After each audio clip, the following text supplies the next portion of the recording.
Well, friends, very good afternoon and welcome to the day three training program of ours. I believe all are settled down. Good afternoon. Good afternoon. Fine.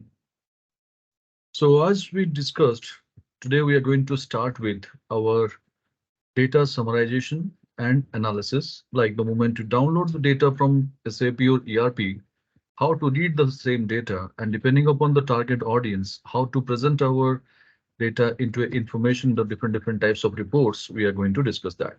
All right.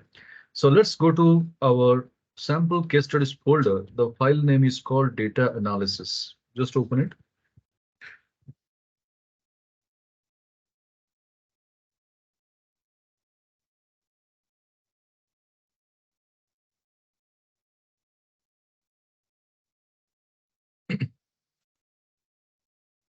So I believe the same worksheet open in front of your screen, naming called summary table. Could you please confirm quickly in the chat box why for yes?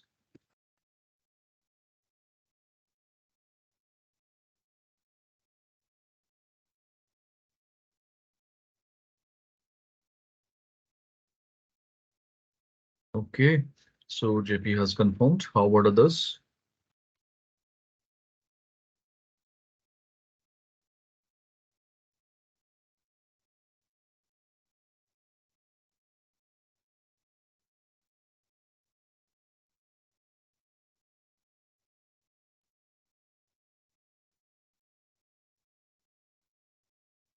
Yes, Sunita, what is the status? Yes, yes, it's open. Okay. Okay. Fine. So now let me take you through the data first so that you can also connect with that easily and what's the objective we are going to achieve. First we'll discuss, then we'll start working with it. So let me put it in a scenario format. Suppose say, take an example. Morning 9:30, I have dropped into office. My boss immediately called me. Pravas, please come to my cabin. I need to discuss something with you. I went in. Then immediately he started saying me, Pravas, I was just going through the reports, whatever the monthly reports we are submitting to the management. And I found that it is just some ready-made numbers as if we are downloading from SAP or ERP and furnishing the same in our Excel sheets and now we are presenting to the management. So this doesn't show the quality of information or this is not a value addition to our work. I believe that. This is what my boss started. Well, so what he's up to? So he's saying now me that let's do one thing. Let's do something different this time. So what you need to do is just go to our SOP, log into the system and get me last 3 years revenue data and bring it to me. And let's do something different this time. Well, so I gave my respective T codes in my SAP system and I download a data set having near about 1 lakh records in this format. What is that exactly? We have the name of the customers, and these are the different product categories we produce or manufacture. And these are the names of the products. So basically, I have taken a data of a car plant manufacturing data over here, say naming called Tata Motors. And this is what the cars they are producing. And this is what they are selling it to the customers. And we have got the name of the salesman who was, whom we have engaged to generate the revenue. These are the different regions we export our products. Order date is nothing but the billing date or invoice date. Sales in terms of US dollar, we are making the billing. You can consider INR also, no issues. Year of incurrence of sale, month, quarter, and intermediate channel partner, if any, that list is also available. So it's a comprehensive data. Okay, having 1 lakh records in this format. Now, when I showed all this data to my boss, he's not quite happy watching the same. So what he's saying? He's saying that Prabhas, this data is of no use for me. Keep it with you. Just do one thing. Get me a simple report out of this. What kind of report? During the last 3 years, whatever the cars we have sold to our customers or dealers, whoever, how much revenue we have made, I want to have a simple report. I repeat, whatever the cars sold during the last 3 years, how much revenue we have made, that is what my boss interested to see. So we know one thing. We have a huge volume of data and we have to prepare a summary out of this. So we have a data summarizing tool called pivot table. You might be already working with pivot table, or you might be working for the first time, no worries. But tool is pivot table, we know well. And we start working immediately, jumping into pivot table, and we start designing our pivot table. So this is the first mistake we do. We never think for a while whether our data is ready for pivot. We know in Excel pivot table is there and we have to work, but we never pay attention to the data. We never realize for a while also whether our data is really for ready for pivot. So this is what the mistake we are not going to commit henceforth. So the first thing first, people, whenever you happen to create a pivot table out of any structure of data, you must satisfy three validation rules. Rule number one, the data, whatever you have downloaded, received, or you have copied or pasted anything, it should contain a field header. Without column header, pivot is not possible. And if column header is missing, you should name it by your own, by column one, column two, and so on. None of the column headers should be duplicate. If you want to retain customer in two columns, you can, but you should name the header as customer one, customer two.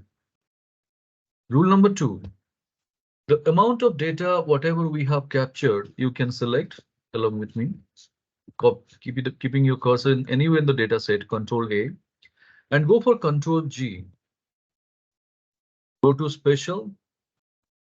So click the Special button. You have an option called Blanks and click OK. So you'll be getting a message. No cells were found. So this is what our rule number two. You have to ensure that there is no blanks at all in the data set. And how to confirm? We just seen that. And this is what we have already done in our day two also of our training program, the sheet name called Data Clean 1. So this is the quite easiest way to find out the results. Fine. Now rule number two is also satisfied. There should not be any blanks at all. Rule number three, you got to ensure that there is no merged data in any of the columns or rows. Because most of the time what it happens, people, we have a very bad practice. We combine multiple cells, we merge them, and we define a header to that. That's meant for display, not for the calculations, because most of our Excel functionalities doesn't read our merged data. So it is always better. I would recommend avoid using the merge cells if you want to go for any kind of further calculations. So having said this, our data is ready for next level. Now, we know one thing. In day two, we have already discussed as well. Whenever we download the data from SAP or ERP system, there are two areas always you will be finding the trouble. Date will not be in date format, number will not be in number format. So these two columns, again, we need to check, and it is very, very essential. So how to check that? Let's go for it. In our data order date, just go and keep your cursor in the first date value and select the rest. So now the question is how to confirm whether my date is there in proper date format. If you remember, we discussed something to convert any format to date format. What is the keyboard shortcut? Anybody?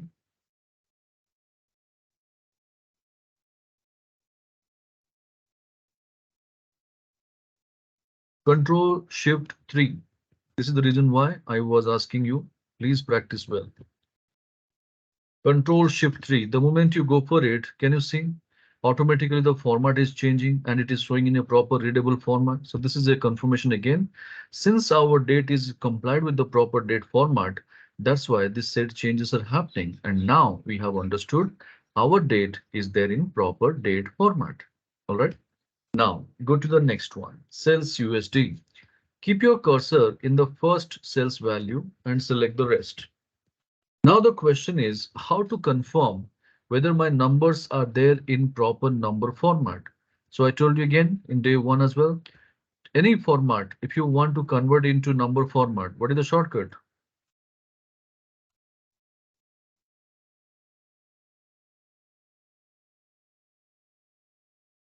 Control Shift 1. Control Shift 1. Very good. So automatically the data will be converted into number format and post decimal 2 characters before decimal 1 comma separator. Having said this, it is ready. But post decimal having zeros doesn't make any sense. And why unnecessary will increase the character numbers. So how to remove the same? Going for a simple keyboard shortcut, Alt H9 over here. And again, you can repeat that Alt H9. Or you can go to Home tab and decrease decimal. We have the options over here with the help of mouse. You can do that. So this is how people we have understood what are the columns needs to be checked and how to check and confirm. We got the basic understanding. Hope this is clear, whatever we have done so far.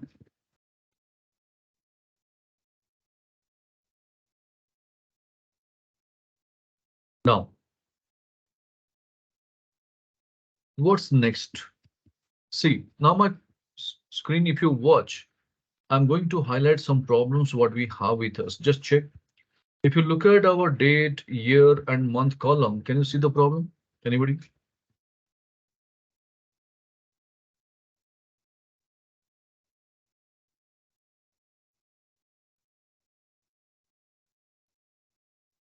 Year is not correct. It's in date it is reflecting 19 and year it is reflecting 2014.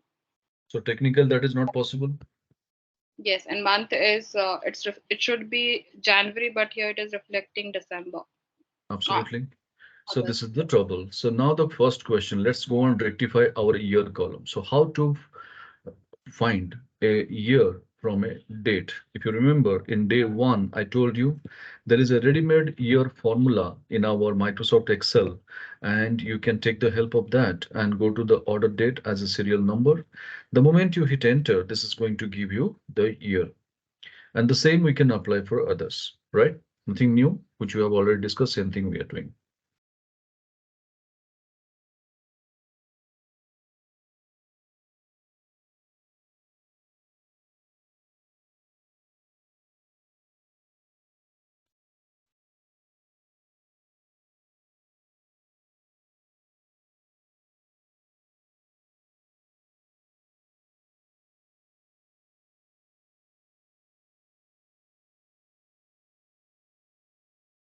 Now, similarly, if you happen to find out a month from a date, what is the formula? There's a formula called text. So if you go for text formula, this demands there is a date. Yes, value is the date. Now, what is the format? So as we discussed, what is the date format? We just go for DDMMYY or MMDDYY. And what we are looking for is the month. So within two double inverted quotes, we can go for M4 times and bracket close. The moment you go for this, this is ready, right? So the same we can apply for others. So this is how people we have rectified our two essential columns which was showing error. And now this is ready for next level. Hope this is working for everyone. The year formula and the text formula. Any doubt, any queries?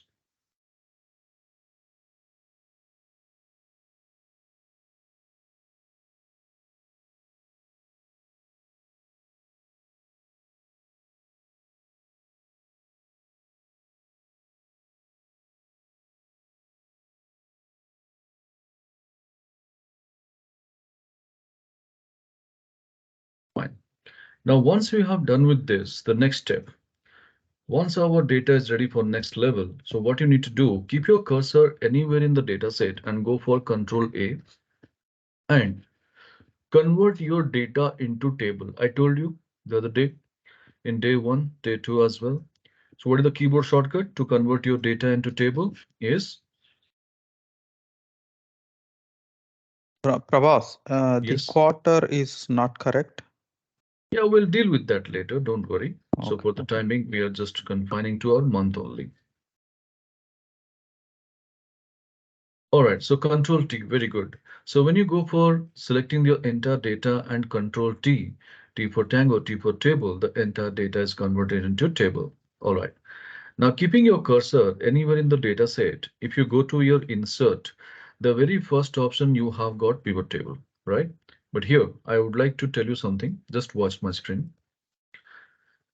There are two sections in this pivot table. One is your icon section. The second one is the navigation button. Always go for the icon section, never go for the navigation button as such. The reason why I'm saying not to go for this navigation section is if you update right now in this state, some pivot table features will be missing. So this is the reason why later you should not be in trouble going on opting this option. Always go for this icon option. Now here, the moment I go and click this icon, pivot table, you can see this is going to take me through a dialog box like this, and the entire data range is forming part as a table over here. All right. Now, once it is done over here, let's go for our next. Choose where you want the pivot table report to be placed. By default, it is showing always the new worksheet. So it's always better to go for new worksheet so that you can make your presentations neat and clean. Now, coming back to the OK button. So click OK without doing any kind of changes. Now you could see a blank sheet is going to be generated, naming called sheet 1. And towards your left side, a gray color box is there over here. And this is the place where your pivot table is going to get designed. And within that, you can notice there is a box over here naming called pivot table 1. So it's a simple message for us that we have understood. Whenever we happen to create a pivot table, it always has its unique name. And that's what the name it is reflecting. And towards my right side, if you look at over here, people, we have got a box where all these source data column headers are listed. So this is called fill list box. And towards my right side, you could see again, we have got many more small boxes are there, right? So these boxes, we call it as our field area. Okay. Now we have only one job to do over here. What is that? Whichever the field will like it, we need to just simply drag and drop, drag and drop, drag and drop. This is the only action we need to initiate. But before proceeding further, if you see there is a major difference in your screen and my screen is the layout is not matching. So whatever my layout, if you look at, is it having the same in your screen? It's two different layouts, correct? Now, if you compare which layout is giving enough space to work with, if you compare both, which layout is giving enough space to work with? Definitely, it's mine because if I want, I can still accommodate 10 more fields over there in the field list box. So let's see now how to bring this kind of layout, and it's a one-time job we have to do, people. So there is a gear button, there is a settings button in the same box you see. Go for that and choose field section and area section side by side. So this option has to be enabled. And now you can notice exactly the similar fashion. The layout of mine will be turning off yours.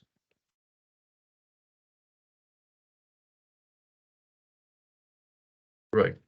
Now, as we discussed, we need to just go for drag and drop. Well, I can drag one field, but where to drop? I have got four different choices, right? So here also one rule you need to follow, people. What's the rule? I'll tell you, just watch my screen. Here there is just sigma value one field is there. So it's a simple message. Whichever the field you are taking, if at all it contains the numbers or numerical value, you must populate in the value field area. Why? Because if you bring the numbers in the value field area, you can play around with your function and formula driven calculations. That's the reason why this sigma value is defined. And whenever there's a need, you can bring it. So now coming to the report, boss asked me last 3 years revenue data based on the products. So revenue data means billing column means sales USD. Is it containing the numbers? Yes. So that you can bring it and just drag it and drop it in the value field area. Okay. So first field has come. Now he wants last 3 years revenue data. Do you have a field called year? Yes, it is there. That one you take it to the row, I mean, our column area. So now three columns will be populated. So you can ask me a question over here, because is it really mandatory? I should take year into the columns. Can't I take it to the rows? Yes, of course you can take it. There is no hard and fast rule. So if you take it to the rows, three different rows year will appear. If you take it to the columns, three different columns will appear. So it's up to you how you are going to use this. Now, coming back to the next. So 3 years data will be coming up, but what is the base data? Base is on the product. So take product over here, and the moment you populate with immediate effect, you could see a beautiful pivot table is going to get generated. Having a total of 3,199,253. Can you all please confirm? Did you receive the same total?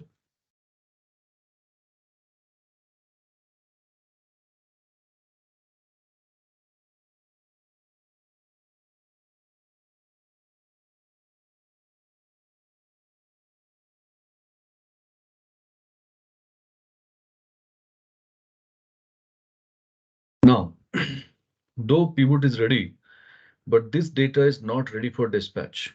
You cannot send this pivot file to someone else. Reason? If you remember, I have been telling you since day one, always care for your presentations a bit because that makes your presentation, report entirely different. So why we can't send this pivot to someone? Because the look and feel is not great. So how to change the look and feel, how to bring it some kind of eye-catchy presentations. Keep your cursor anywhere in this pivot table. Can you see on your ribbon tab extreme right? One pivot table analyze and design button is activated. So name would be might be slightly different if you have a different version. Name may be analyze or pivot table analyze, but design would be definitely there. So go to the first design tab. In this design tab, you have got many more styles. Here, this is got many more styles. You can go for the more button and check. As I told you, in format has table options, which style we should check, always light or medium. Do not take the dark one because the more the dark colors, again, file size will be more. So we'll take one medium out of this, and the moment we click it, can you see compared to the previous version, now it is somewhat looking great. So this is our people, the first thing first we have understood that how to change the style or pattern over there. All right. Now, coming to the next. One more problem, if you look at, we have got these products naming called Bolt, Genix Nano, Hexa, Indica. What are they? They all are our products, right? And over here, the same name is also defined over here. But the problem is, if you look at the column headers, what it is displaying? Row labels. Similarly, if you look at this 2019, 2020, 2021, what are they? They are nothing but the year, correct? But what it is showing? It is showing over here column labels. So this is what the major drawback of pivot table. It always take its own name over there. So since I am dealing with the data, I can make out these are my products. But if I'm presenting something to the audience, if a lemon is also sitting, can he make out these are the product names? It may be accessories, it may be inventory items, or it may be something else. So this is the reason why people to give a better feeling in over here in our headers to be defined properly. So how to define that? Our experts, they will suggest you, Pravas, don't worry, just go and change it manually. Don't ever do that. If you change this field manually, today it will work, but tomorrow it will never. Because the moment you are presenting this over here, the macro will stop. If you are changing your names over there manually, if you have created some macros to automate your reports, the macro will stop. So this is the reason why I would suggest never ever change your field names manually. So how to bring it then? I'll tell you a very beautiful option. Just see. Keep your cursor anywhere in this pivot table. Go to same design tab in the top. And we have an option in our over here report layout.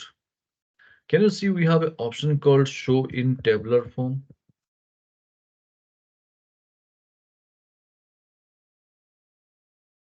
right? So immediately, is it capturing the same column headers, whatever we have in the source data? Absolutely, yes. Now, once this is done over here, I told you, if you remember in day one, when you have multiple columns, first column should be always aligned to the left. And how about the rest of the columns? Should be aligned to the center. So this is how people, the minimum requirement or the formatting part you need to fulfill all the time whenever you happen to work with our pivot. Hope this is working.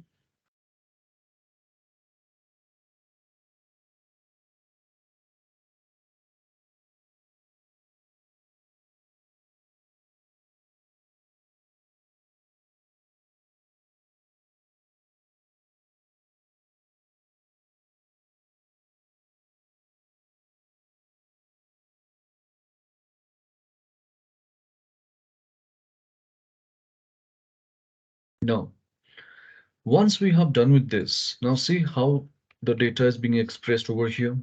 And if you remember, I told you nowadays the audience is having a different level of expectation. And when you present your data as it is, nobody likes it. So what audience is expecting? That when you present your data, present in such a way, it should tell a beautiful story to the people, isn't it? So how to bring the same over here? Check a look. See, if you keep your cursor somewhere in the grand total column, any cell in the grand total column, any cell, right click on that, you have an option called sort. So go to the sort option and choose largest to smallest. And immediately the data will be arranged something like that. And what you can make out that during the last 3 years, we have made Indica more business and then we have got least business from Jest. Anybody can make out?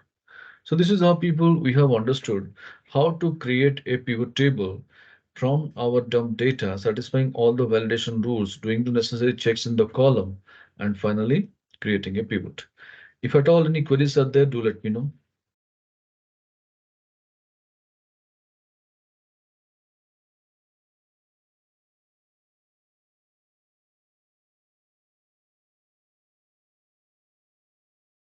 Any questions? Fine. Now, let's do one thing. Yes, Mantu, where you have lagged with?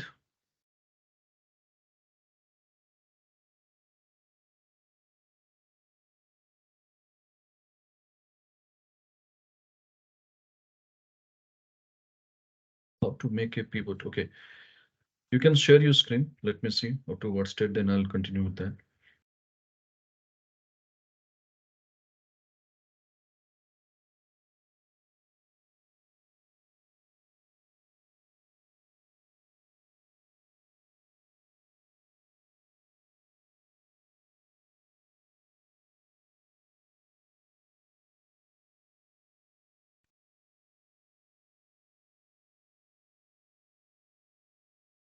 Okay.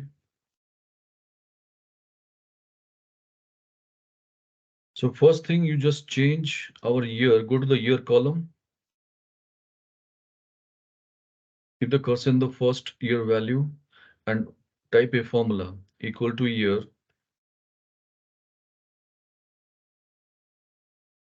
and take the date, order date from the left and enter. Enter. Now the same you can apply for others. Now the same you can apply for others. Fine. Now go to the month column and type a formula text.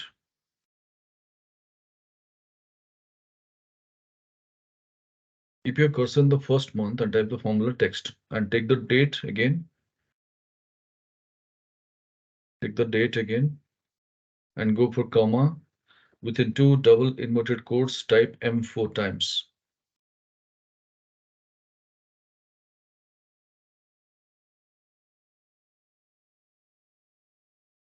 Yeah, bracket, double inverted comma close. Yeah. Now just apply the same for others. Double click on that fill handle.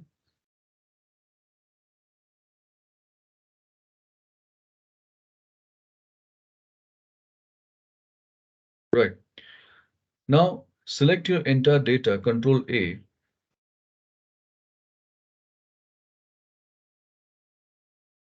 Control A, and Control T, T for Tango, and enter.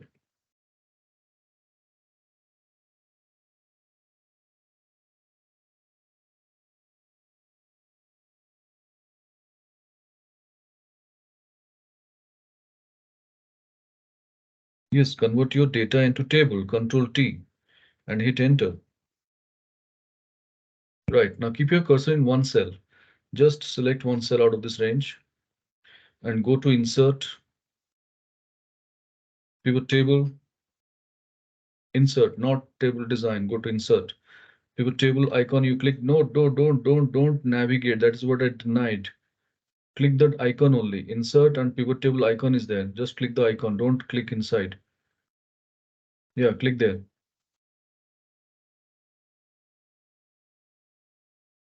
Now click OK.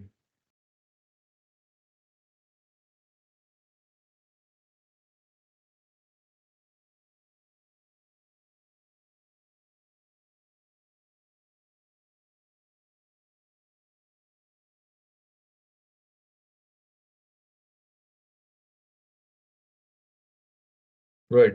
Now from pivot table fields towards your right side, there is a settings tab is there. Just see one button, one gear button is there towards your right side in that box. Top, down, down, down in pivot table fields box, down towards your right side. Go there and choose the second option out of that. Second option. Yeah. Now bring your sales USD to the value area.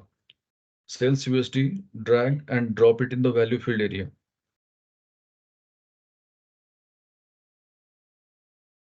Sales USD, sales USD, the billing column in the value field area. No, don't click the checkbox. Don't do that. That is what the very bad practice. It will not go all the time automatically to the desired field. So always make a habit of dragging and dropping. Don't do that. I have never told like this. That is what the old school of thoughts you would have learned or somebody have told you. Don't go for that. So bring this sales USD, that field. No, no, no, no. Keep the cursor in that pivot table field towards your left side. That box is there, no? No, don't go there. Don't go there, Mantu. See in your left side, huh? Okay. Now sales USD field, drag and drop it to the value field area. Don't go there left. Towards your right, value field area is there. Towards your right. Four boxes are there, right? Blank boxes. There you keep it. Yes, leave the mouse. Then take year to the columns. Yeah, leave there. Then take year to the columns.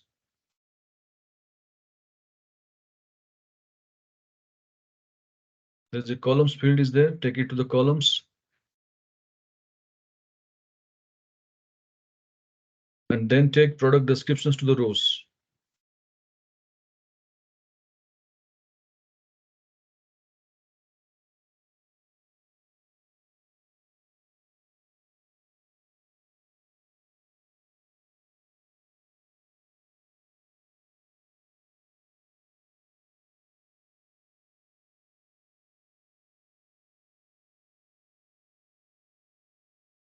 Fine.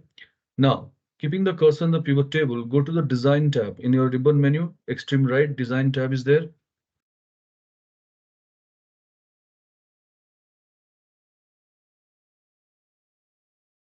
In your ribbon option, design button is there. Just see in the top ribbon menu. Home, insert, page load. There you take more button towards your right, towards your right. There's a button up, down. Again, one more button is called more towards your right. And there you go for anything from light or medium. Take one medium category, whichever you like.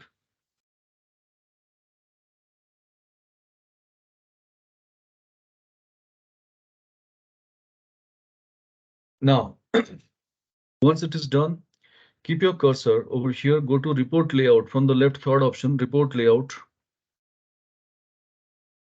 From the left third option, report layout. In the same design tab only, report layout. There you have tabular, show in tabular form. Show in tabular form. Third one. And now keep your cursor in any cell of the grand total, any cell of the grand total.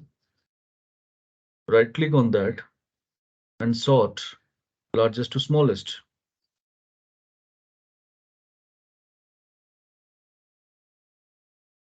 No, no, no, no, no. Where is the cursor? See, I told you in the grand total column, that is means column E. Keep your cursor in any cell, not in the total. Just go up in any of the product grand total. No, no, no.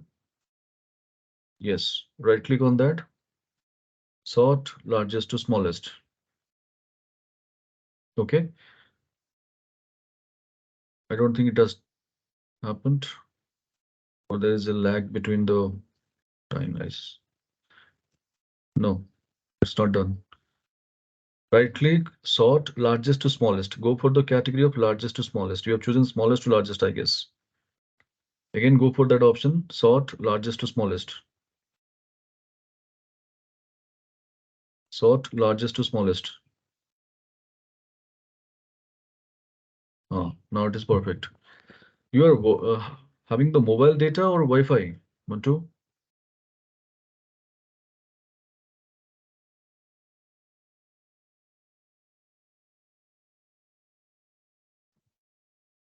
It's Wi-Fi, sir. Then why it is so slow? Have you connected with multiple devices? If it is there for the till the training goes on, please ask others to deactivate the Wi-Fi.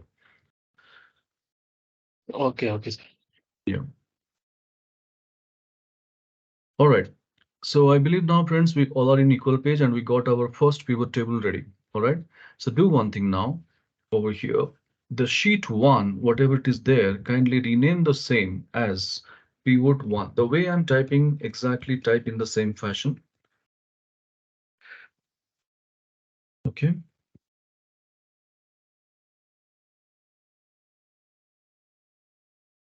So we got our first pivot table ready. Now, any doubt, any queries in our pivot one? All are comfortable? Right.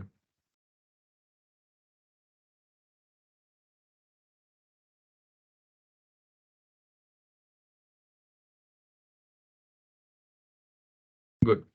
Now let's do one thing. Just focus on my screen for a minute.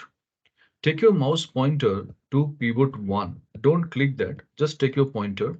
Okay. Now, holding the control button, pivot one, you select a plus symbol kind of stuff will coming up. You can just drag it to the right. So you'll be getting a clone called pivot two. Pivot one, take your mouse pointer, holding the control button, just drag it to the right. Automatically, a pivot two will be generated. Just see, did you receive your pivot two over here?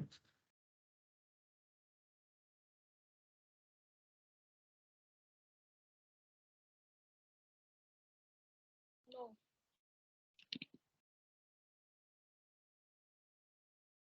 So if you're not getting, I'll tell you a simple option. If you believe this is really time taking for you or not happening with the touchpad or something, just do one thing.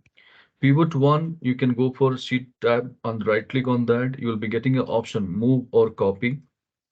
So when you go for move or copy, you'll be getting a dialog box and you should check this create a copy checkbox option. And when you click OK, you will be also getting a similar type of tab called pivot 2. Now is it working?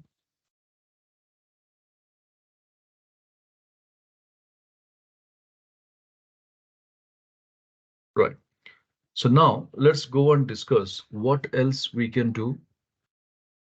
Yes, Venkat, on pivot 1, sheet tab, right click, move or copy. We have an option and you should go for the create a copy checkbox options to on and click OK. No other changes. And once you click OK, you will be getting another pivot table naming pivot 2. Hope you got it. Venkat, 1, 2. Could you please confirm? All right. Now, once you have done with this, let's see what else we can do with regard to pivot. So stay focused. Suppose say this is what the data I have prepared in a beautiful tabular format and my boss is quite happy watching the same and he is telling me, Prabhas, this report is really good. Taking last 3 years data in 3 columns and taking all the products in the rows. So it is giving a perfect picture to analyze the information, not an issue. But you have given me only 3 years data. I want to do some deep dive analysis. I want to do some macro level of analysis. So what is the meaning by deep dive analysis or macro level of analysis? See, year-wise data we have given. If I want to go in depth, means month-wise data also I can give it, right? So this is what my boss is expecting. So first thing first, do I have a field called month? Yes, I do have. Now only thing is I need to take it in the right place. Well, so month you take it and put it again in the row area. So when you take this month into the row area, you could see the pivot structure changes. And along with that, the month field is also being populated, right? So go ahead and do this. Just bring your month to the row area.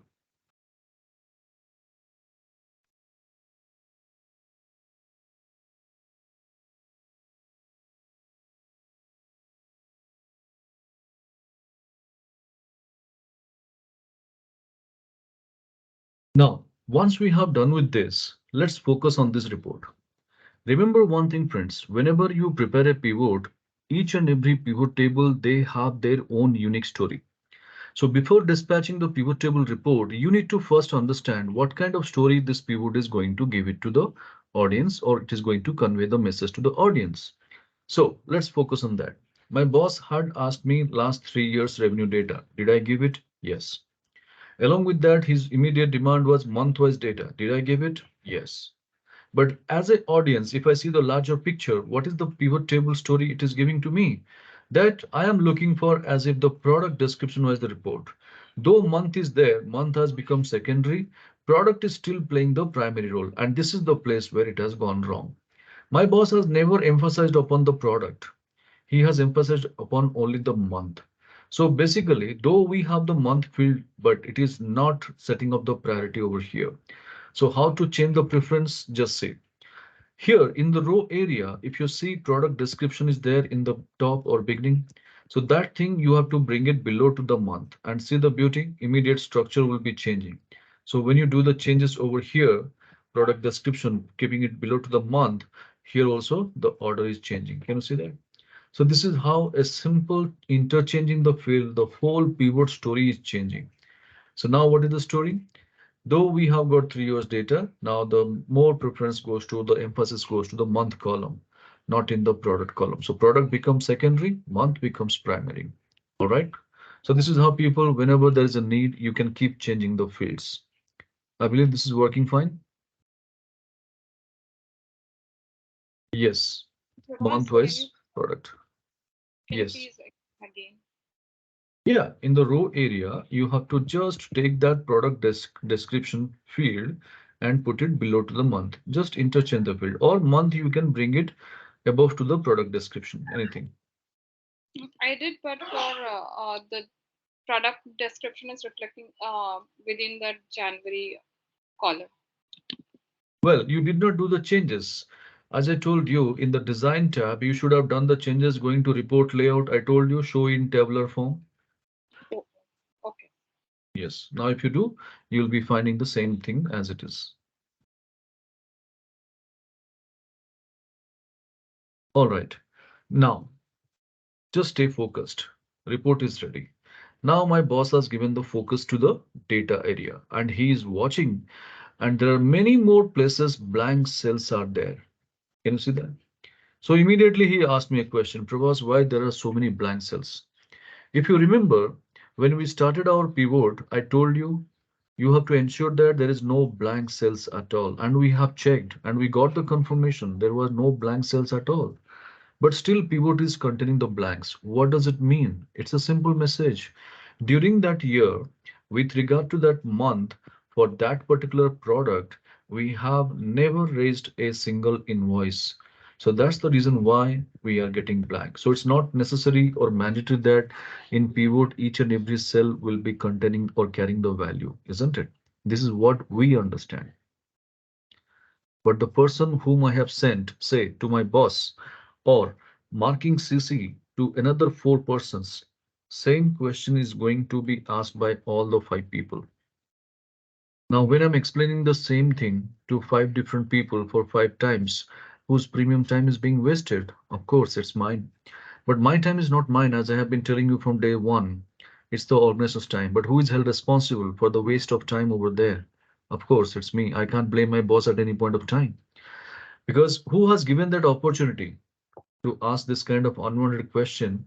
It's me. So it's my duty. So what you have understood from the whole discussion that whenever you prepare a pivot, if your pivot is containing this kind of unwanted blank cells, it is our duty to replace the same with some kind of predefined text, either zero, hyphen, nil, not available, not applicable. Then only we can stop people asking unwanted questions. But how to do that? Find and replace will not work. If you want to go for find and replace, then you have to first go for copy, paste special value, and pivot table role will be lost. Then you can go for find and replace. So one thing always remember to do anything in the pivot, never ever go for copy paste special value because that is completely ruled out. Now I'll tell you a beautiful option. Just say how to deal with the same. Simple. On your pivot itself, go for right click.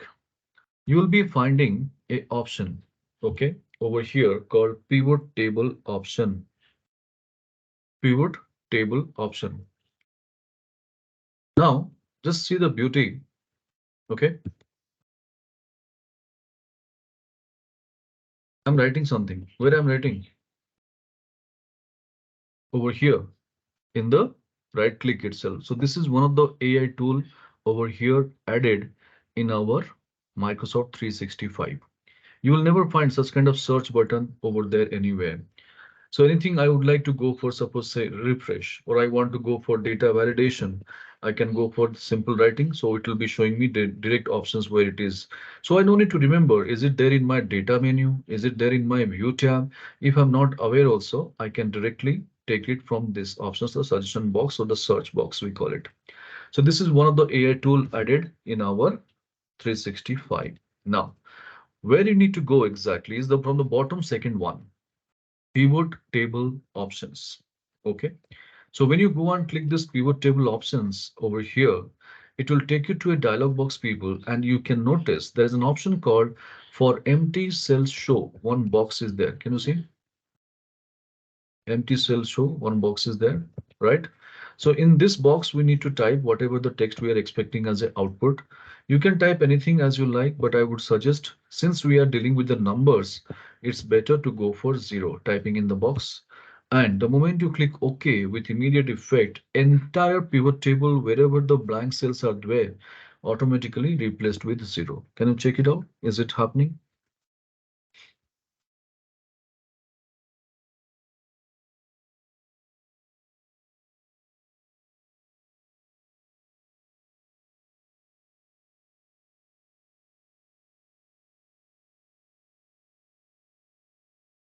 So how to do the treatments for the blanks? We got the basic understanding. Right click in the pivot, going for over your pivot table options, and for empty cells show.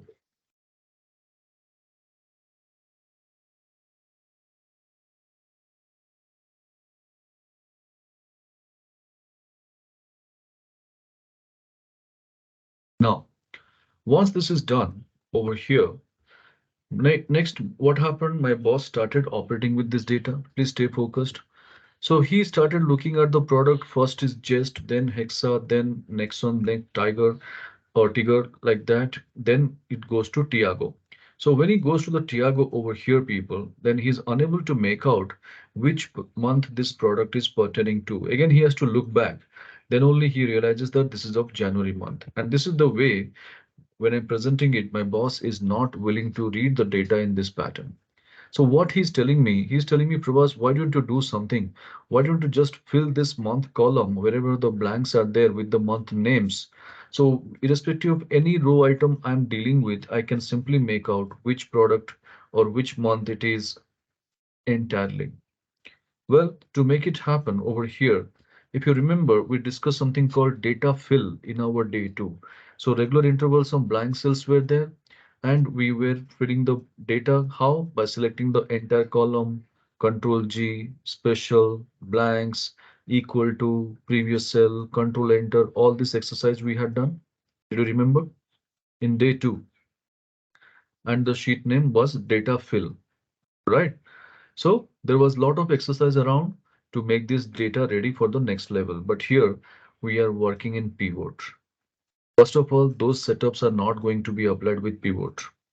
And besides, over here in pivot, it's not needed at all. See the beauty of pivot table. You can keep your cursor in the pivot table anywhere.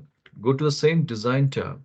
And in this design, when you go for your report layout, the left from the left third option, you can see we have an option called repeat all item labels.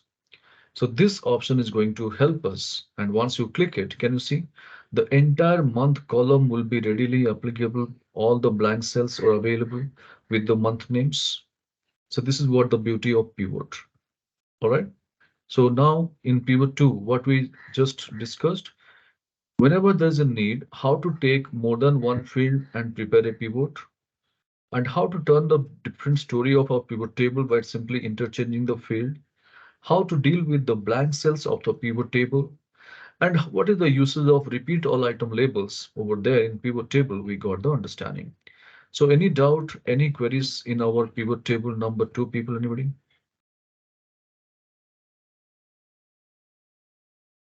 All clear? Great. So if you have any questions, feel free to ask. Don't skip it. Make feel free over here. Make sure you are clearing all the doubts. Now, having said this, over here, let's do one thing. Keep your cursor in pivot table number two, the sheet tab, and holding the control button, drag it to the right. Else, if it is not happening, I told you how to do that. Right click on pivot to sheet tab, move or copy, create a copy.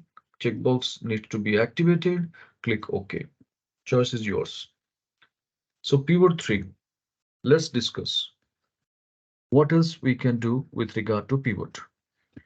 Now, this is what the report I have prepared and presented to my boss. My boss is watching. He's quite happy the way I have prepared, and he's saying, Prabhas, this pattern is really good. What is the pattern? Last 3 years revenue data, three different columns, and month-wise data I am presenting. And he is telling me, Prabhas, I am done with the product. I am no more interested looking at the product details anymore.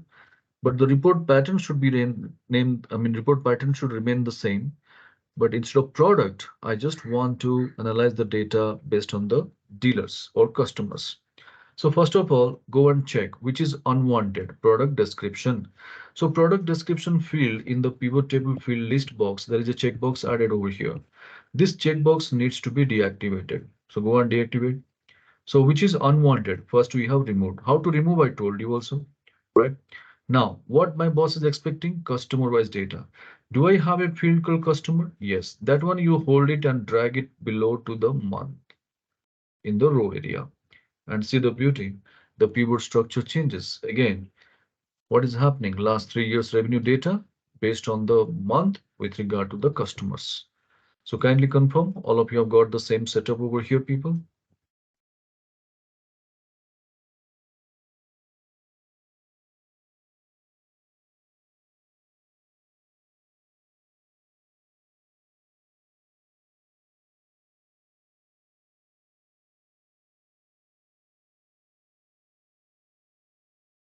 All right. So Mantu, Venkat, Sunita,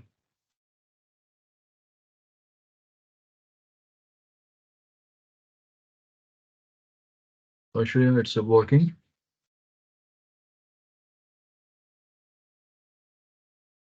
Okay. Thank you so much for your response, guys. Now, once we have done with this, suppose say, take a look at my screen, no need to do anything. My boss has started operating this particular report. And who is our first customer, if you look at, is the Al Hamid Automobiles, right? Now, he started working for the year 2019. He's looking at January. There is no business. Scrolls down. Feb, some business is there, good sign. March month, no name at all, no sign at all. April, name is there, but there is no business. May, again, no business. June, no business. July, some business is there. So like this, a particular customer's data for the whole year, when he wants to analyze, he has to scroll down a lot or he has to scroll down minimum 12 times. Do you all agree? So this is what the moment I present something, nobody will be interested in reading the data in this pattern. And definitely, he is also not happy.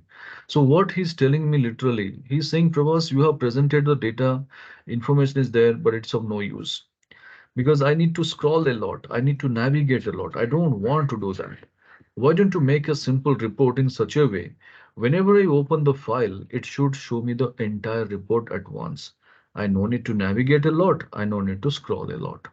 So if that is the need, if that is the ask, then how to present our report? Let's discuss. Do one thing, first thing first. In our row field area, people, we have got month over here. Now this month, you take it to the columns. Well, taken. Now the report structure changes. You can see the entire customer names in one column. But think about how many columns you have landed up with. If I keep my cursor in the grand total cell, the whole row item, if I select, you can notice how many counts it's showing. Total 41 columns. Now think about it. Suppose say this is what I have created and my boss has asked me, Prabhas, before coming to my cabin, get me a printout. So how will I take a printout having the 41 columns? Is it possible to take 41 columns printout?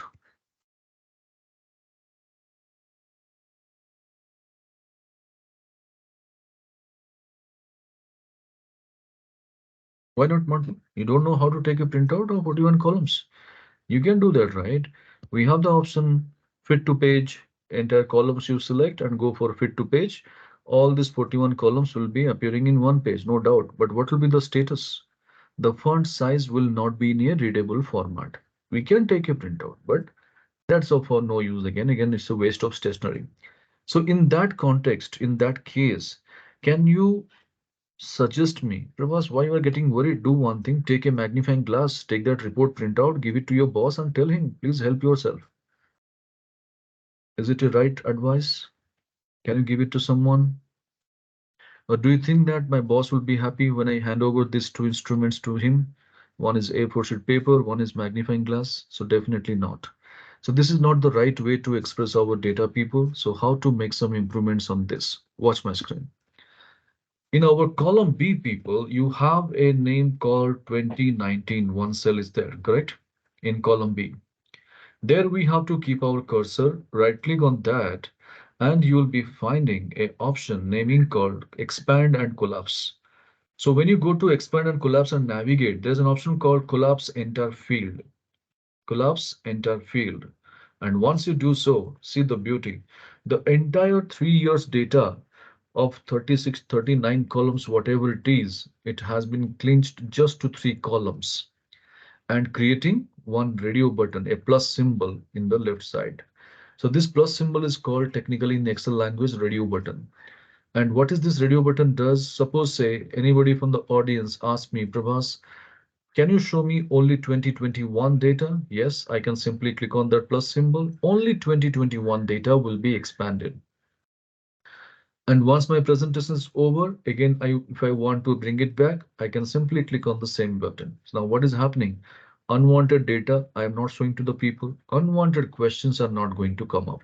And once my presentation is over, simply click on the plus symbol. My data is again restored. See how quick it is and how it is giving a pleasant look to our data also as your audience I'm looking at, isn't it? So this is called expand and collapse button. Just give it a try and check all these things are working.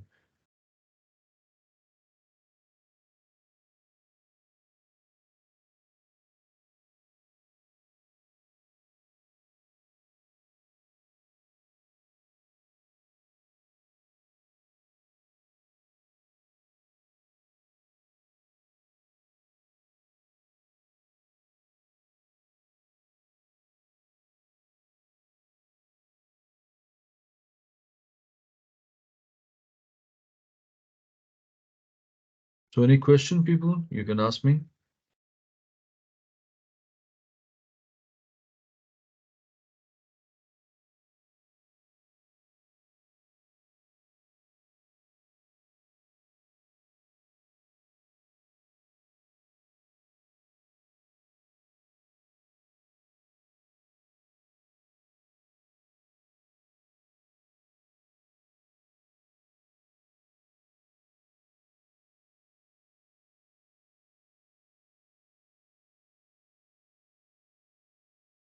Yes, Sunita, you can keep your cursor in any of the year, that is especially column B, you might be having 2019, and there you keep your cursor, right click, expand and collapse entire field.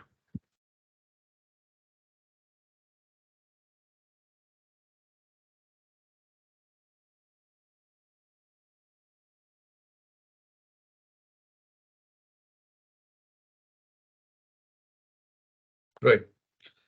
So I believe we all are clear with whatever the task we did right now. Okay. Now what we did, anybody can do that. What we did, anybody can do. It's the simple right click options are available. Now, the time has come to discuss how to make our presentation different from others? So in this report, whatever we have prepared people to make it more impactful or to add more value to the report, what else we can do? Give me your best opinion. As an audience, you watch. As I told you, whatever we did, anybody can do. Now, how to make it different from others? JP chart we have not discussed at all. Think about it. Day one, day two, whatever we have discussed, think about that and give me your opinion. Chart we have never discussed anything. Okay, you want to make it presentable. How, Mantu? Could you please be more precise? Cell style. Okay, cell style. What you want to do, Nagraj?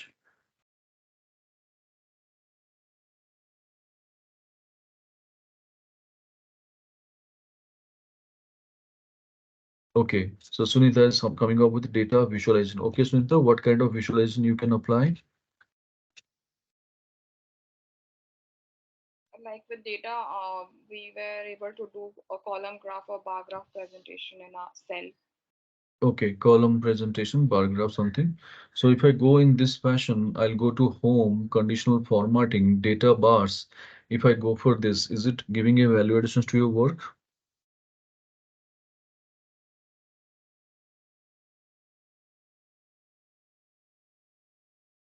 Yes, but again, we can arrange it. We can arrange it. That can be done. So in this fashion, I can keep a cursor in the grand total. I told you sort Yeah. largest to smallest. So from Globus data, we got the maximum revenue we can consider, and from Concord Motors, we got the least revenue that we can do. That's a good one. Yes.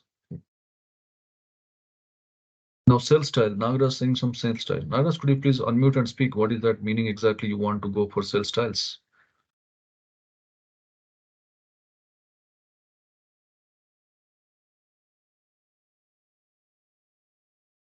Okay, you're facing notifications. Fine, fine.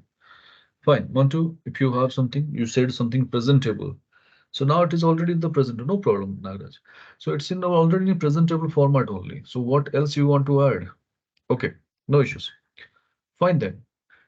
So as I said, no need to go for some extraordinary thought process, people. The day one, day two, whatever you have learned, all these things can be added.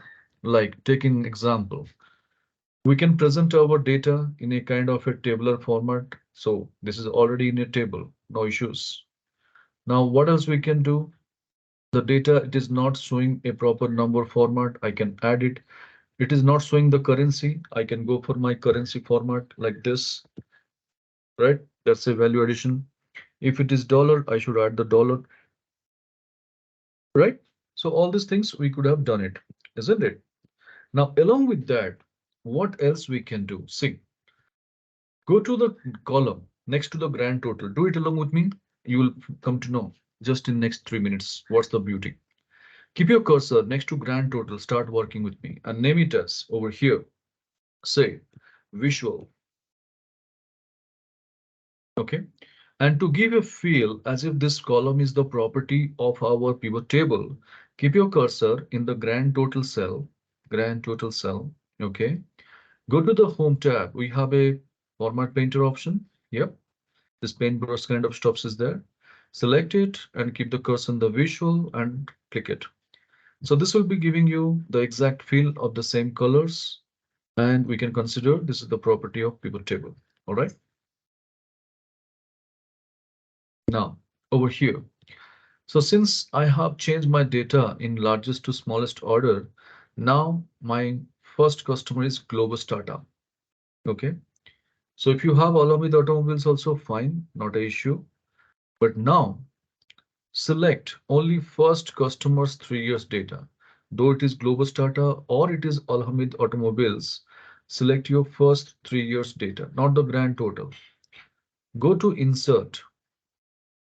In our day two, we have discussed something about called spark lines. Did you remember column spark line, something we discussed? So now where it is in the insert tab, if you go and navigate, three different types of spark lines in the spark line group is there. And in this group, in day two, we discussed about column spark line. And today we are going to explore something line spark line. So go for line. And once you go for the line option and you are trying to Go for it. It will take you to a dialog box like this, and it is asking, where is the data? Data is already selected. Now, where is the location? Keep your cursor in the location box and select visual column for cell. And once you select, click OK. You got some kind of more or less line graph kind of options over here. No worries. Now, along with this, you will be finding a tab is activated naming called Sparkline, Tools, Options, something in the extreme right. Depends upon the version of your Microsoft Excel. And there, when you navigate, there's an option called Markers. There is an option called Markers in the Show group. And that checkbox needs to be activated. Now see the beauty? Three pointers are added over here in the line graph. Now the same I can just drag it down for the rest of customers and see the beauty. The moment I present it, people will love to see this and this because people don't have time to go through the entire stops and they don't have time to go through our billions, millions, lakhs, crores, and it's very difficult to register all these numbers easily. But here, the pattern, if you look at like Globus data, how it is compared to last year, volume is down. So why it is down? Though we are making good business, but target if you compare to last year, what business volume is down. So we need to really worry about it. Now, Arya Motors, though it is of second from the top, it is making the second business over here, or it is in the second place appearing, but it is showing the consistent growth compared to last year to this year. The volume is increasing. That's a good sign. Power Auto World again drastically changed, going down. Similarly, if you look at Dalma Motors and Wasan Motors, they are going down only consistently. So this is what people love to see. They love to make out, and this is called a value addition to your data. And the same, if you want, you can bring it to PowerPoint and make a beautiful presentations over there, giving a different meaning to the slide. So this is how people, if you know the tools, you have to integrate properly and definitely your presentation is going to be different from others. So don't you think that this kind of valuation work we can do? Yep. What say? Is it expressive?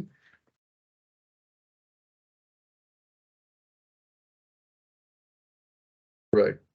So I believe everybody's clear. Kindly confirm. Anybody still looking at something? Yes, JP, that's a good one.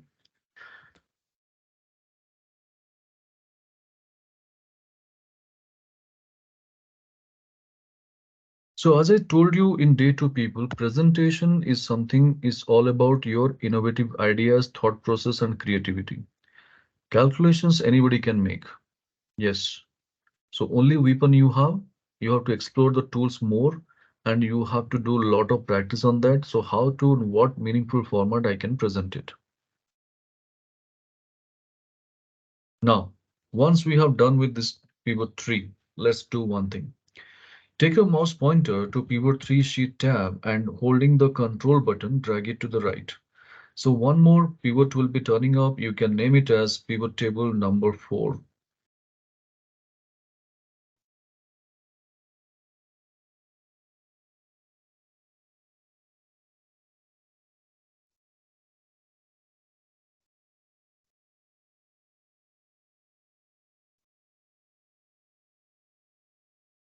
Now, this visual column work is over, people. You can select the whole column as I selected and go for control minus.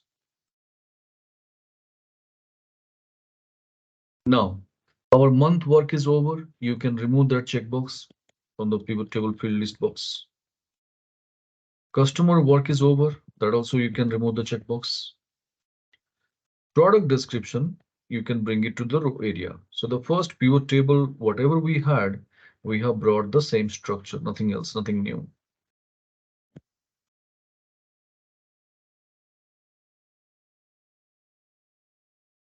So once your data is ready in this fashion, let's go for discussion further. See, what it happens the moment you prepare all this kind of pivot table, people, no doubt my boss is quite happy the last presentations what I did. Then immediately his expectation goes high and what he's expecting from me, let me take you through that. Stay focused for 1 minute. He's saying, Pravas, you have given me last 3 years revenue data. That's fine. I just want to know to generate this much of revenue, how much incentives we have given. So basically, if you want to say in one line, My boss wants to analyze the data by keeping the column with the adjacent columns or the side by side columns like revenue data versus incentive data. He wants to compare and he wants to check that. All right. But how to do that? First thing first, incentive in the corporate while we are working, whom we pay the incentives? To the salesman, to the sales agents, whom we have paid. He's not interested to see that. How much you have paid, he wants to know it. All right. So first thing first, do we have a field called incentive? Check it out. If you want to check again, there is a search box available. You can go and type there also some key letters. And if at all the data will be there, it will be displayed. So since my data is not there, nothing is coming up. So first thing we have understood, we do not have a incentive column or data over here. Our problem starts. We do not have the data. Fine, keep that things on hold. Assume that in our Tata Motors, we have a global policy that whomever our salesman, though from north, south, east, western zone or central zone, wherever they are working with, whatever the billing they makes, they will be entitled for 2% incentive. So this is a global policy in Tata Motors we have. Well, now having said this, we do not have the incentive. We have understood, but we know how to compute that. Now, having said this, if I need to prepare a column called incentive in pivot table, how to do that? So first thing first, since we do not have the data, we have a option. What? We can go to our source data that is called summary table. What is the last column we have? Is the channel partners. So we can keep the cursor next to the channel partners over there, right? And go for a formula. Before that, create the header. What is that? Incentive. And see the beauty, the moment you hit enter, what is happening? It is just carrying the entire formatting towards right side. And why it is happening? Because we have formatted the data as table. And this is what the advantage we have seen in our day one. Now coming back to the formula, what should be the formula for incentive calculation? Equal to taking the billing column help, billing column, right? So this is called sales USD. So when I take sales USD column cell, this takes its own formatting like at the rate symbol, sales USD, square brackets and all. So no need to worry about this. It comes automatically because this is the default formatting style of table format. And then multiply. As we discussed, what is the percentage? My global policy has is the 2%. So when I go for 2% directly and hit enter, see the beauty. It is not only applying to a cell, but also the entire 1 lakh records. So that is what again the beauty.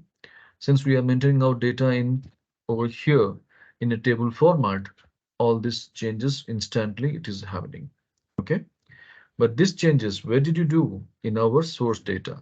Where to bring it? To pivot table. So go to our pivot table number 4 and do you see below to channel partners any incentive? No. So no need to be panic. Just right click on the pivot anywhere. You got a very beautiful option called refresh. So once you go for refresh people with immediate effect, you will be finding a incentive field will be populating below to channel partners. And the same, once you find it, where to bring it, I told you in value field area, whichever the field contains the numbers, we should place it. So incentive, we should bring it to the value field area. Now you could see one column will be ready, naming called total incentive. Along with that, we'll be finding year-wise incentive over here. So this is how people, whenever there is a need over here in pivot table, if the data is not existing, we do have always a choice. We can go back to our source data, create the same, and we can bring it to the pivot table. So that's the story of our pivot table number 4. Check it out and just confirm, is it working?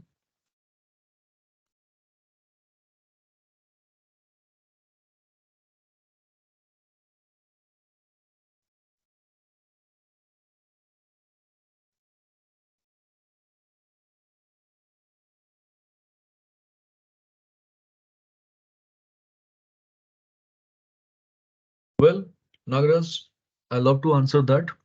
Just wait for 2 minutes.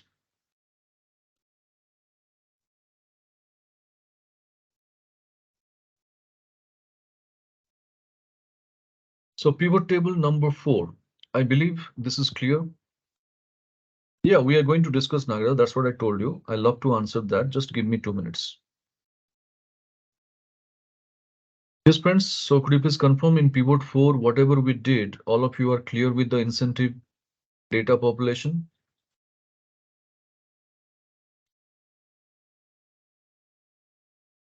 Right. Now, select your pivot 4 sheet tab and holding the control button, drag it to the right. So you got another pivot ready, naming called pivot table number 5.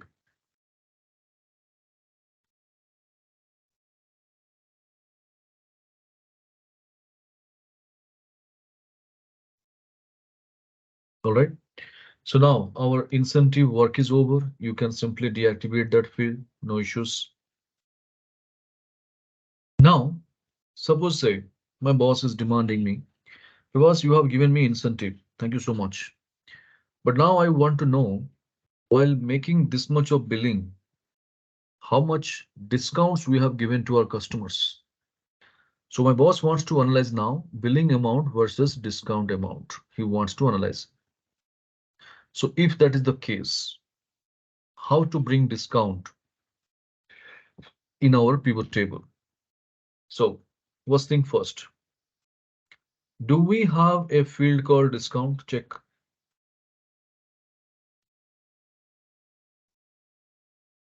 No. So again, our problem starts. We do not have the data.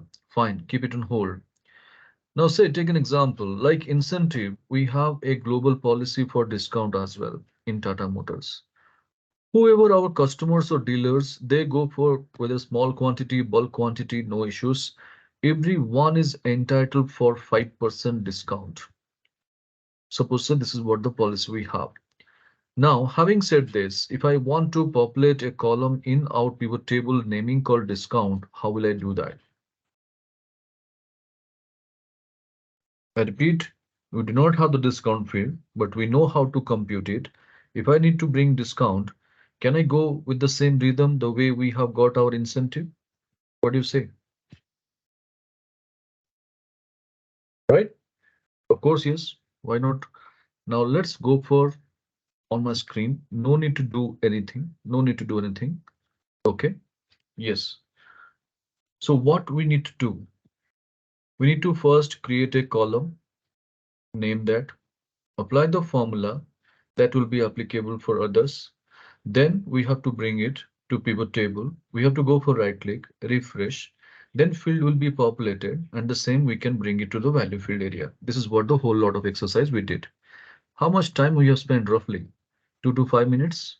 So one end our 2 to 5 minutes of quality time is become waste. Yes, it's a waste of time. Besides that, when you go back to your source data and create a new column and apply the formula, the file size is also getting heavy. Do you agree? So having said these drawbacks, do you believe that Microsoft Excel will ever recommend to do the job like this?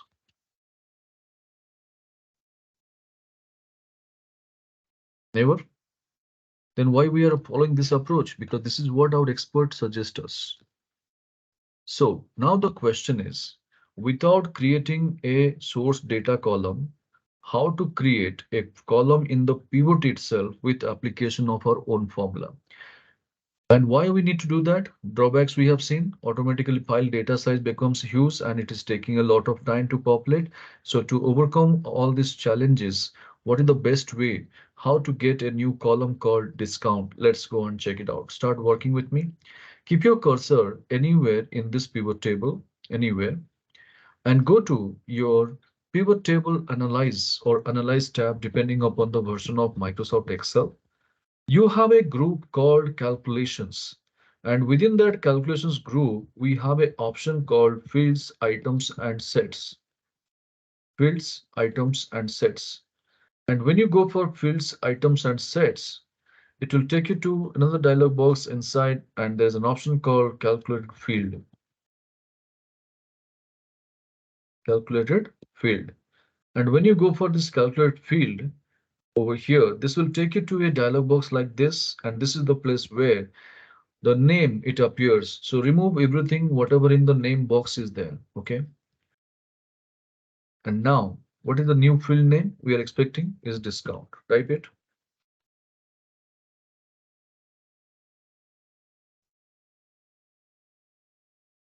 Now, once you typed over there,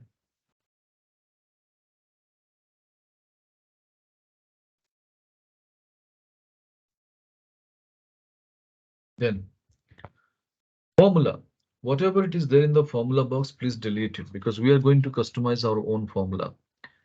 And what should be the formula for discount calculation is 5% on the billing column. So billing column, do you see in the field list box a name called sales USD? Yes. Double click on that. So that will be automatically embedded in the formula box. Now multiply. How many percentage? 5%. Justify. That's it. No need to do anything and go and click OK and see the beauty. In your pivot table itself, there will be a new column added naming called over here total discount. Along with that, year-wise, how much discounts we have given, is it being populated? So that's what the beauty of this kind of virtual field calculations, people. And you can create many more fields like this. There is no restrictions, no limitations. And if you believe, go back to your source data and check, do you have a field called discount? No. So that's what the beauty of your calculated field or virtual field. Well, fine. Yes, no problem, Nagraj. So this is how people you can keep creating a number of columns. So now what is the takeaway you have understood? In this fashion, we could have done the incentive calculations also. Do you agree with me? Right. So I believe it is clear. Is it working? Any doubt, any queries in pivot 5? Right. Great, Sunita.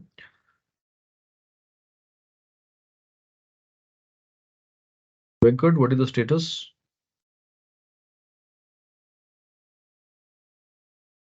It's fine with me. Thank you. Okay. Okay. Welcome. Fine then. No problem. So we are done with our pivot table number 5, people. Now just select pivot 5 sheet tab, holding the control button, drag it to the right. So one more pivot will be turning up, naming called pivot table number 7. Sorry, pivot table number 6. Our discount work is over. You can remove that.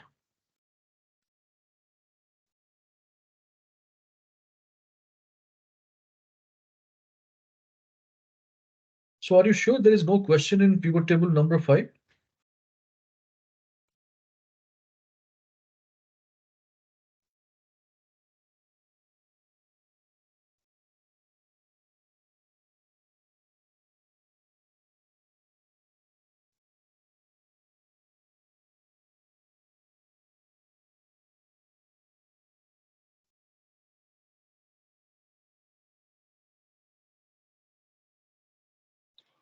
Can't we hide the sales USD and only reflect the discount value?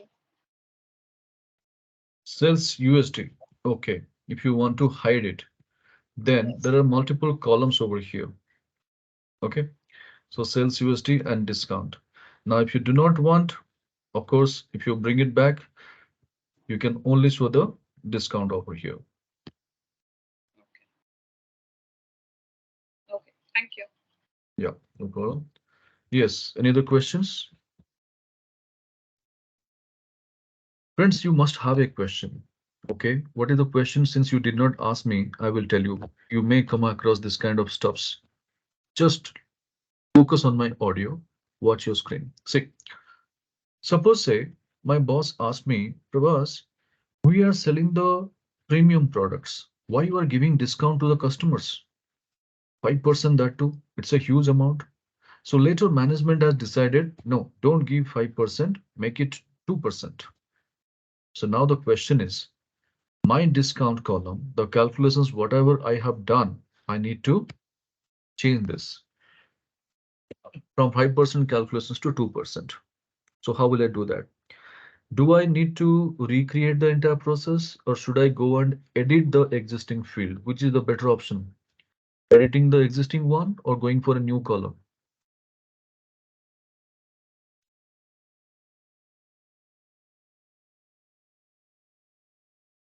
Of course, editing, anybody's choice would be, and who wants to create again? See, so now the question is, if I have got a calculate field already there, how to edit the same or how to modify the same? Or if it is not necessary, how to delete the same? So all these three questions, one answer. How? Just see. Keep your cursor in the pivot table. Go to same analyze or pivot table analyze. Go to your same fields item sets calculations and go for calculated field. Same operation. But now in this dialog box, in the name field towards your right, there is a drop down symbol is there. You can click that and it will show the list of calculate fields, whatever you have created and whichever you want to navigate, select that. Now this is the place where you have to change how much boss is asking, 2%. So incentive 2%, discount also 2%. Fine. So everything will be compensated. That's fine. 2% here loss, 2% here loss. Okay. Now, what you need to do not go for direct OK option, people. There is an option called modify. So this option you have to select. Now, if you do not want that field to be there, you can go for delete. Now, since we want that field, but only to be changed, go for modify and now click OK. Now, immediately you see the discount value will be changing. So this is how people, whenever you have a calculated field, how to modify that, how to edit it, or how to delete it, we got the options. All right.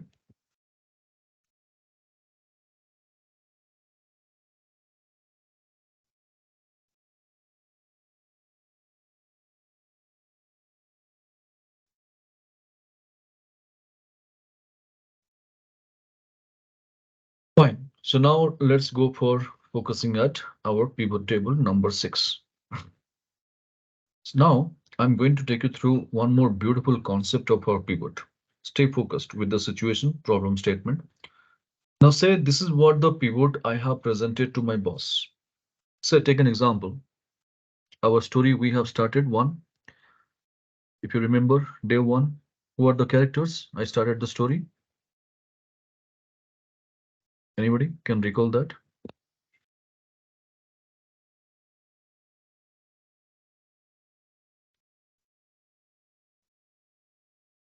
No idea.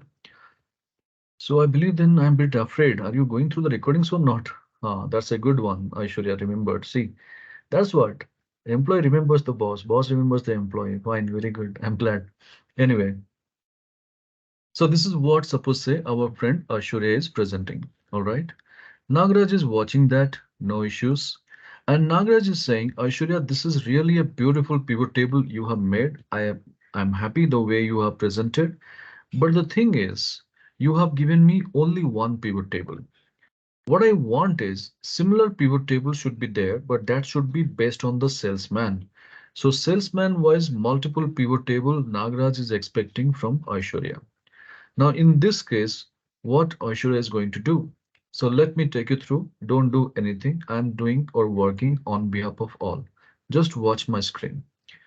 Now, first thing first, as we have developed the practice, first Aishwarya will be looking at do we have a field related to salesman, sales agent, salesperson? Yes. Now she will say, oh God, I'm saved. Now she will be taking this to the row area. Pattern changes. Nagraj is not happy.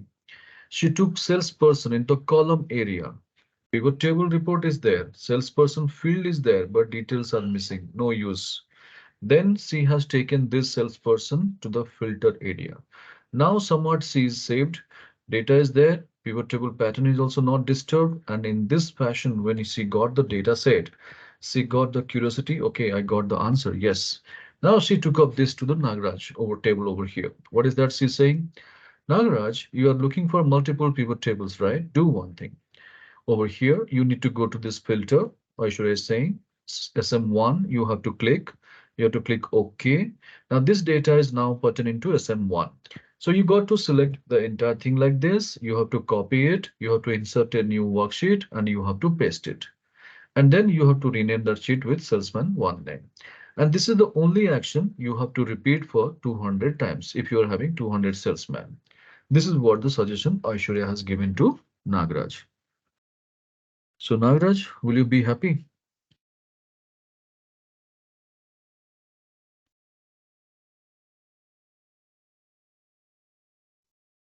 Not at all. So Aishwarya, how is the reaction? If you say something like this, what will be the reaction of the boss? He won't be happy with my performance. Definitely. Then where it is going to reflect?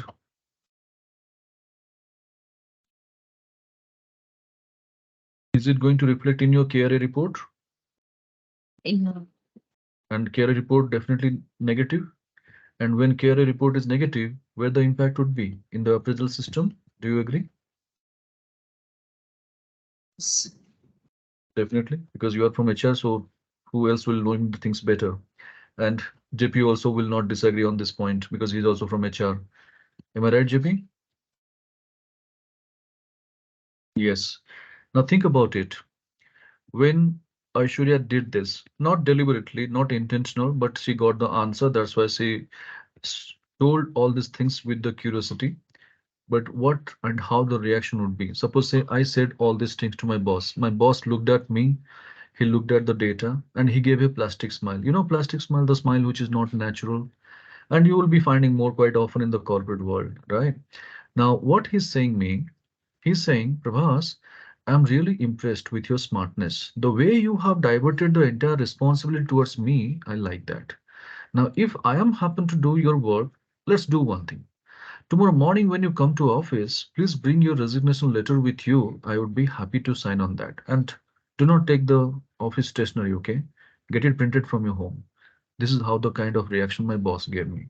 So what you have understood from the whole story, that we cannot ever transfer our job responsibilities towards our superiors. Do you all agree?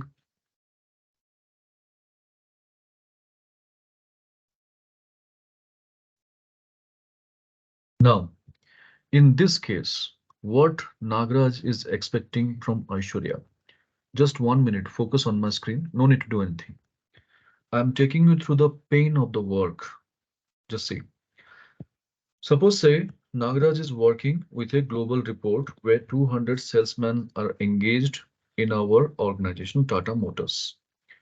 Now, what he's expecting from Aishwarya is over here, job number one. Aishwarya should go and insert worksheets for how many people? For 200. So 200 worksheets. Job number two, Aishwarya should copy pivot table and she should paste for how many times? 200 times. Then job number three, Aishwarya should go and select filter with the salesman name and that to 200 times, total 600. That's also not enough for Nagraj. Finally, he's asking that Aishwarya, you should go and rename all the worksheets with the salesman name that to 200 times. So total, how many tasks is of 800.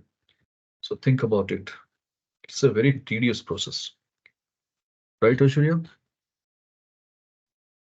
Yes. How much time it will be taking for you? Make a rough estimate. 1 day, two I days, think 2 days. I mean, right? Minimum. First of all, I will never dream of this kind of work. It's really waste of time. But boss is asking. Aishwarya cannot deny. So Aishwarya also should know why Nagraj is looking for such kind of voluminous task. Then only she can think about giving some more value addition to the work.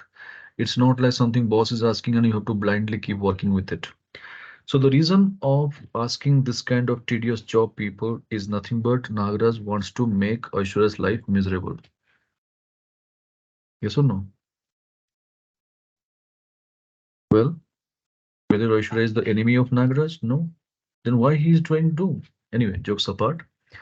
See, the reason is whatever the targets we have set to all the salesmen and how much they have achieved actually. And for that, whatever the feedback, now Mr. Nagaraj would like to collect from all the individual salesmen. So he wants to sell the individual reports to all the individual bodies and he wants to seek the feedback from them. And that's why he's expecting our friend Aishwarya should do this job. Okay, now think about it. Now, this 1 day or 2 days, whatever Aishwarya is speaking about over here, absolutely, JP. Then, Nagraj, do you have that much of patience to wait for 2 days for this report? Nobody has. And of course, Nagraj also will not deny about this fact. So he's also not having patience because everyone wants the things immediately, instantly, with no time. Now think about it. Now this entire 2 days of job, if I able to make it happen for you just in 10 seconds, yes, count on me, only 10 seconds. How much of quality time we can save? A lot, isn't it? So this is what something we are going to do now, people. Over here, the objective is any point of time, if you want to export your pivot table data into multiple reports on a click of button, how to do that. So first thing first, as we discussed, boss is expecting or Nagaraj is expecting based on which field multiple reports is the salesperson. So bring salespersons to the filter area. Start working with me. Bring salespersons to the filter area. And once you bring it, you will be finding a field is populated above to the pivot table and having a filter over there. Yes. Don't click that filter button. Select the whole cell. Okay. And go to your pivot table analyze or analyze tab, whichever it is there in the version of your Excel. And the very first option, if you look at from the left, it is showing pivot table name. And in this pivot table name over here, if you just look at below to that, there is a options tab. Don't go for that options tab to navigate. Just see there is a small navigation button towards right side. It is there. Now click on that navigation button. It will open with three options like options, show report filter pages, and generate get pivot data. Out of these three, go for the second one, show report filter pages. And the moment you click that, you will be finding a dialog box is going to appear where you could see salesperson field is already selected. Yes. Now just click OK and see the beauty. On your blink of your eyes, your pivot table will start exporting the data into multiple reports. Having the pivot table patterns remain the same. Pivot filter is already selected with the salesman name and sheets are also renamed with the salesman name. Can you see that? All these things are happening just a fraction of a second. So that's what the beauty, people. Any point of time, if you want to export your pivot data on a click of button, you can do that. Trust me, I have seen people literally sitting and doing the copy paste work at the year end. When you send the confirmation of balances of the vendors, customers, anything, they keep doing it manually one by one. But if you know the tool better, it can save your life. So that's why this is called as life savior option of our pivot table, people. So any point of time, your vendor-wise data, dealer-wise records, product-wise information, or department-wise records, anything you want to extract, you can do that. Yes, absolutely, Nagas. I love this particular feature of our pivot table.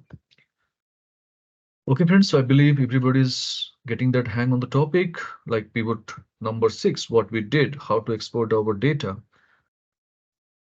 Any doubt, any queries? Feel free to ask.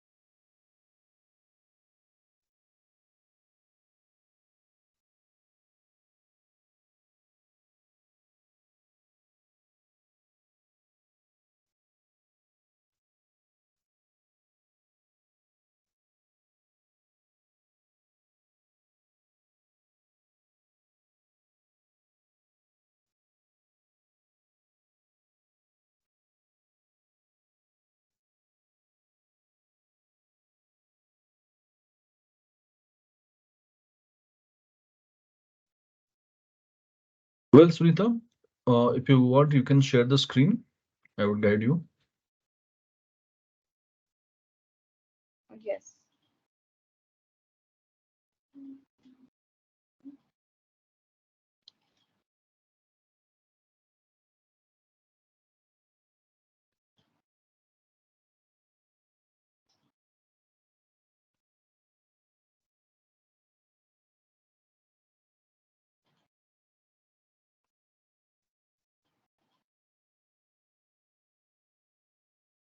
that you change to all. You make it all. Yeah. Now keep the cursor there. Just select the cell. Yeah. Then go to your pivot table, analyze. Yes. In next to towards your left, go for pivot table options. One navigation button is there. Yes. Show report filter pages. Second one. And then click OK. And you see the sheet tabs will be generated in the bottom. Yes. Thank you. All right. Fine then. So I'm taking the. Okay, I have an error. Pivot table tab is not popping up in the right side. Copy break. Copy break. Now. So soon. Venkat. Feeling sleepy? Venkat? Yeah, I did. Okay. Sorry. Okay, we'll go for it. Don't worry. All right. So let me just clear one doubt. We'll go for a break. So JP is having some doubts. I have an error in pivot table tab is not popping up in the right side. Oh, okay. Do one thing, JP. You can share your screen, please.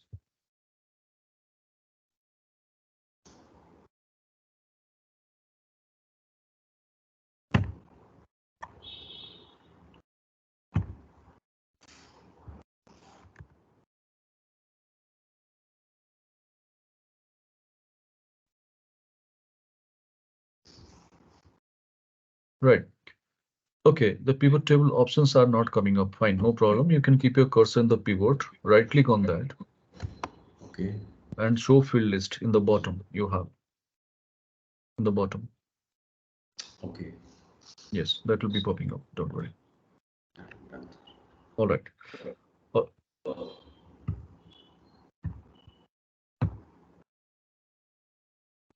Fine. All right, friends. So with this, we'll go for a short break. Yeah. So I was thinking to take it as 4 since Venkat is also expecting that he's feeling sleepy, so we can take that a little bit early. No issues. And I believe that will be working fine for everyone. Yes. Okay. So in my system, it is 3:45. Dot 4 o'clock again. We'll be catching up as per Indian Standard Time.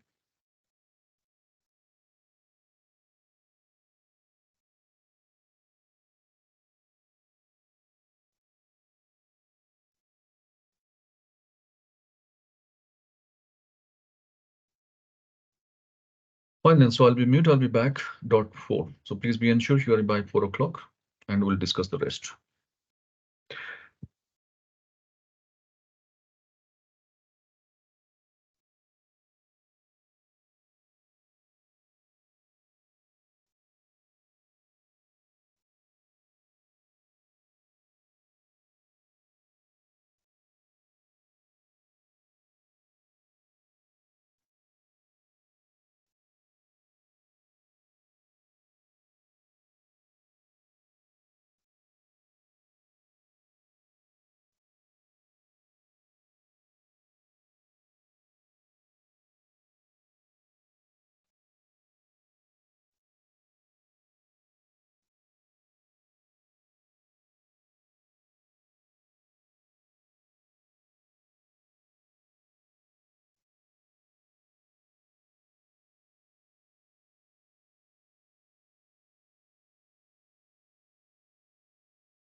So, well, friends, I believe everybody is back. Could you please respond in the chat box? Why for yes?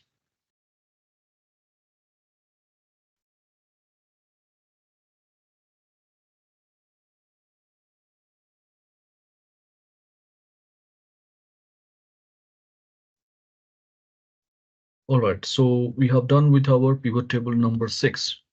So let's do one thing. Take our mouse pointer to pivot 6 sheet tab and holding the control button, drag it to the right. We got another pivot table ready, naming called pivot table number 7. And this salesperson work is over. You can remove the salesperson box, the checkbox you can deactivate.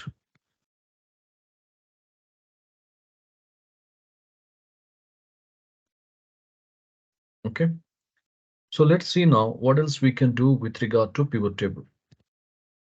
Sometimes what it happens, friends, we need to deal with some date related fields in the pivot table, like our purchase order date, work order date, date of invoice, date of joining of the employee, something or the other, the date related fields we need to work.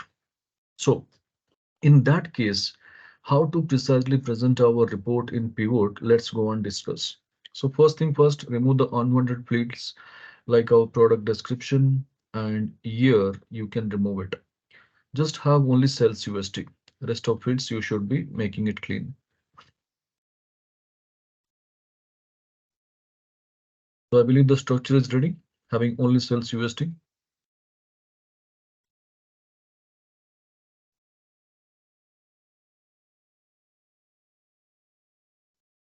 Okay. Now take a look. Above to sales USD, we have a field called order date. Now this order date, you take it to the row area. And when you take this order date to the row area, our pivot table will customized automatically something like this, having 3 rows, having 3 years data. But this kind of output or the structure, when it generates, nobody's interested to read all these things and it doesn't give the results properly. So what you need to do exactly is you need to keep your mouse pointer or you can select any of the year cell from column A and right click on that. You have an option called ungroup. You have an option called ungroup. So when you go for ungroup, the entire existing structure will be neutralized completely and it will be lining up with individual date-wise records. So invoice date, invoice value, and it will be running in pages because individual records last 3 years data. So it's a huge amount of data. It will be displayed on the screen. So that doesn't make any sense to present our data in this format. So how to make a better presentation? Just say, keeping our cursor in one of the date, when I go for the right click of the mouse, there is an option called group. There is an option called group. And when I click group, it will take me to a dialog box where you could see the grouping dialog box shows me starting and ending point, the start date and end date is being displayed over here. And below to that, you'll be finding there is a category month is already selected. Along with that, select years as well. And when you select month and years, both is in selection confirm, click OK. Now you see a beautiful hierarchy of report. So year wise, month wise, how much is the value? We got the records. So proper hierarchy of records of the data over here. But when I presented this, boss is still not happy and he is immediately asking me, Prabhas, why don't you add one more hierarchy next to the month naming called day? Like in Jan month, whatever the date was records also, I want to see in one more hierarchy label. So how to get that? Keeping our cursor in one of the year, if I go for right click on that, again group, we have a option. Yes, I can go with that. And then over there, you can notice above to the month category, there is a days category is yet to be selected. Select this days also. And once you select days and click OK, with immediate effect, you can see a beautiful hierarchy of our report, year-wise, month-wise, date-wise records. So this is how people, whenever there is a need, how to make a date column precisely present in our Microsoft Excel in pivot table, we got the basic understanding. Check it out. All of you are getting the feel of the report like this.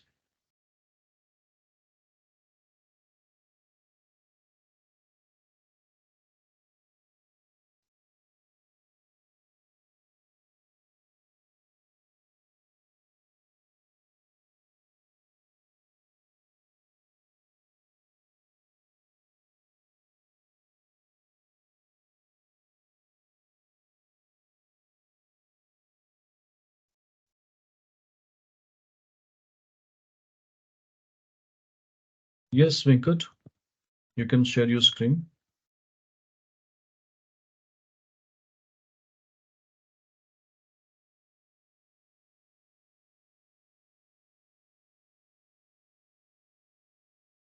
I did miss the early Go for session, so undo. Go for undo. Again undo. Again. Again. Now. Now the problem. Yes, undo. Again undo. Yes. Now hold on, hold on, hold on, hold on.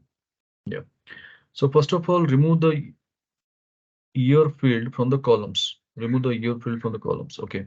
This is what the report you're getting. Fine. Now keep your cursor in A column. In A column, any of the years like A4 or A5 or A6, anything you can select one of the cell. Right click on that. Ungroup first. Just go to ungroup. Now go for any date and right click on that and go for group. And choose out of this months, days, and years. And years. Yeah, click OK. Now, such kind of report hierarchy will be generating automatically. All right. Fine. So I'm taking the control back on the screen over here. No, no, no. Don't do one by one. Venkat, what you're doing is one by one. Don't do that. If you want to do it at once, everything you want to make the collapse the report, I told you expand and collapse. Keep your cursor in the year, one of the year you select, and right click on that. Right click on that. And there expand and collapse is there. Collapse entire field. Collapse entire field, not collapse. If you go for collapse, only 1 year data will be collapsed. Collapse entire field.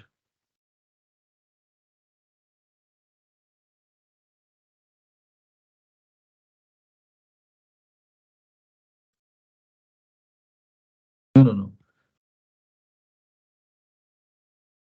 See, you are selecting the entire column. No need to do that. This is what I'm talking about. This is a precise presentation.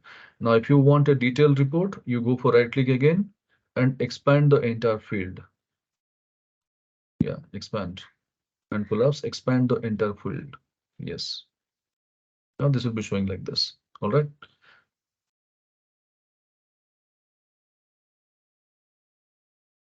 Fine. So I'm taking the control back on the screen, people.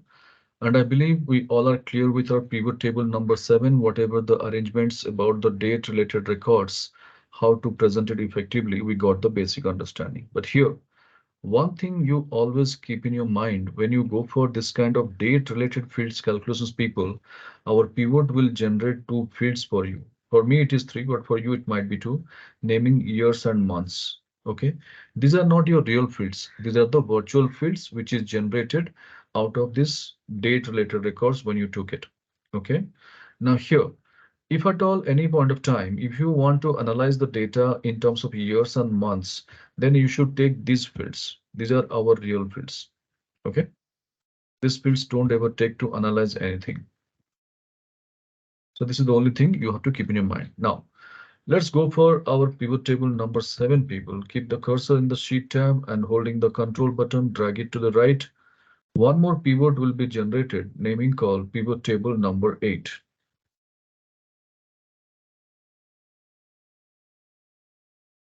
Okay. Now, let's bring our data structure back. So remove this days or months or years, order date, anything. Now, what is the first pivot table we had? Bring year to the columns, not years. Bring year to the column below 2 cells USD, year to the column. Then product description in the rows. So this is what the first pivot table we had, and the same structure we brought it back. So kindly confirm once the data is ready with the same structure.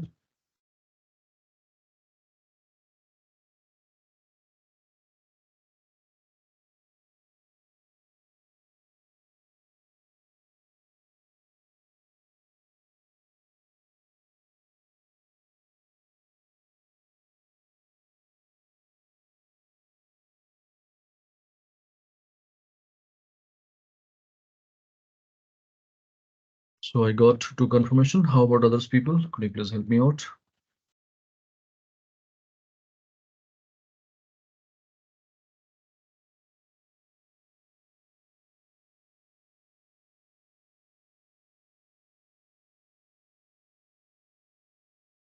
So Venkat, Sunita, Ashish. Okay, so they're done. Venkat and Ashish, what is the status? Yes, done. Okay,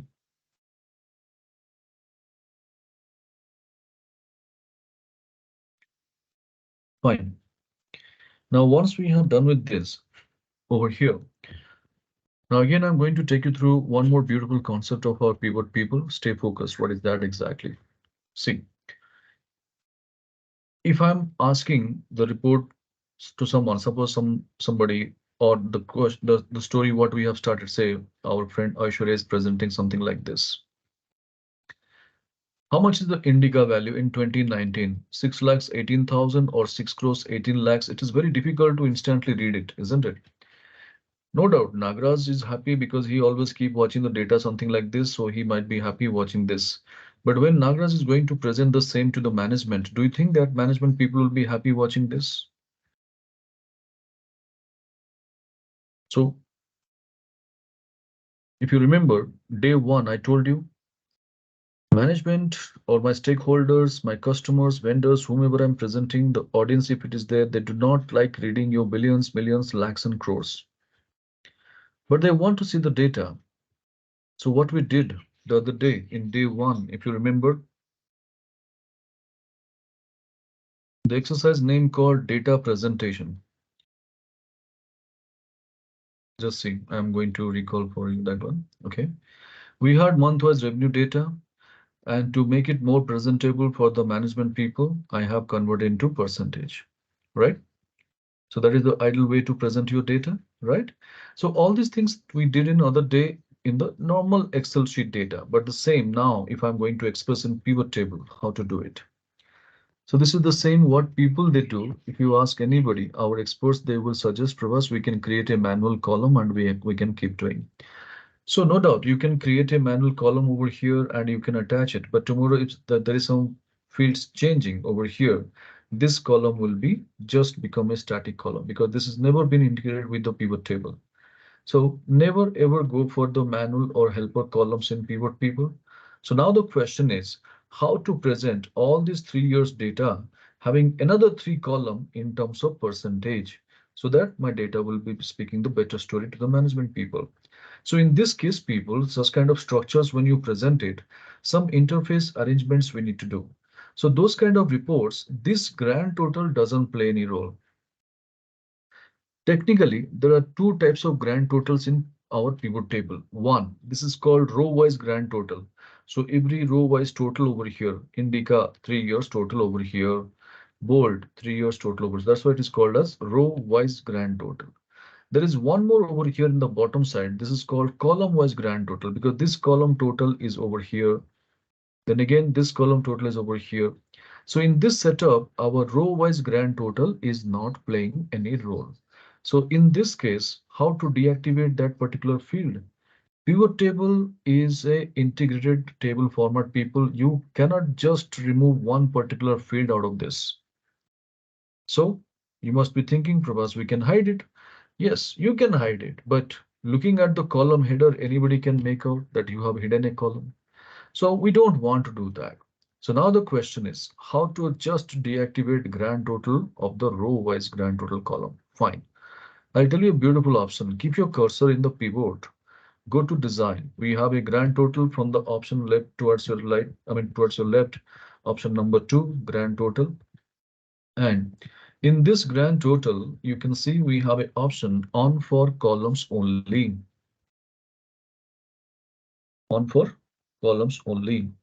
So when you go for on for columns only with immediate effect, can you see our row-wise grand total is deactivated. So 2 minutes back, which was seeming impossible and we could not do it, but by taking the simple ready-made options of our pivot, we could do that. Now, having said this, take a look, just 1 minute, watch my screen, observe what I'm doing. Next 1 minute you can try. I'll be giving time. Don't worry. First, watch my screen for a minute. In our value area, I have got already sales USD, one field already taken, right? I'll take this field one more time over here. Now, can you see one field is generated over here called sum of sales USD2? Okay. I will right click on that, the column header, sum of sales USD2. There's an option over here called show values as, and there I will be taking the option percentage of column total. I repeat, percentage of column total. Don't take the grand total or don't take the row total. Always take only percentage of column total for this kind of activity. So when I go for percentage of column total over here, now can you see the entire 2019 data, is it showing in terms of percentage? And the total, if you look at, is it showing 100%? Yes. Similarly, 2020 also 100%? Yes. So this is how people, once I get it, I'll name this field as revenue percentage.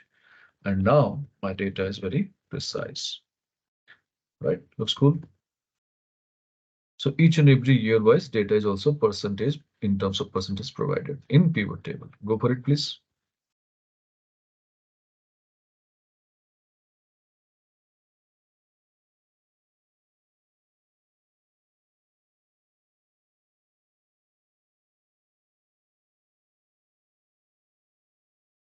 Yes, Ashish, you can take sales USD first to the value field area.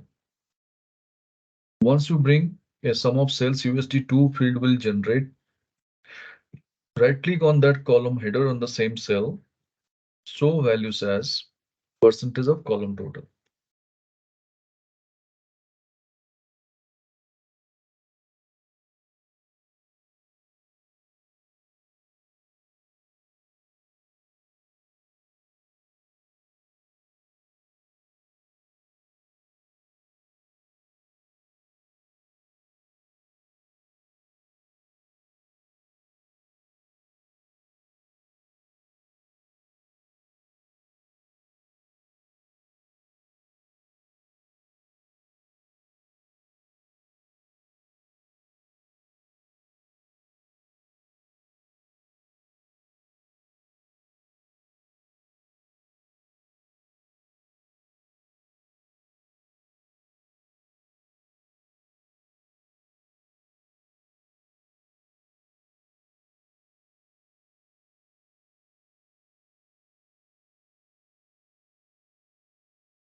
All right, so I believe you got the understanding how to create this kind of, again, virtual fields or columns over here and making our presentation more precise. Now, suppose say, take an example, watch my screen. This Indica 2019, whatever the value it shows, 6,18,372, definitely it is not of one invoice value. It is the combination of many more invoices for the whole year. Now my boss is expecting, Prabhas, just to let me know how many invoices we have raised for Indica in 2019. I want to see the invoice count. So how to get those invoice count over here? Well, there is no such kind of ready-made invoice count field. But what we can do, see the beauty. We can take sales USD again one more time over here in the value field area. And once I get this, I can keep my cursors again in sum of sales USD2. I'll be getting a field. I'll keep my cursor over here and right click on that column header. I'll go for show over here, summarize values by. It is showing by default sum. And what I'm expecting is the count. I'll go for it. And see the beauty with immediate effect, it will show me the invoice count, right? And I can name it over here, invoice count. So this is how people, the field which has, really not existing, but we could bring it on in the pivot itself by customizing the field like this. So go for it, please. Any doubt, any queries, do let me know.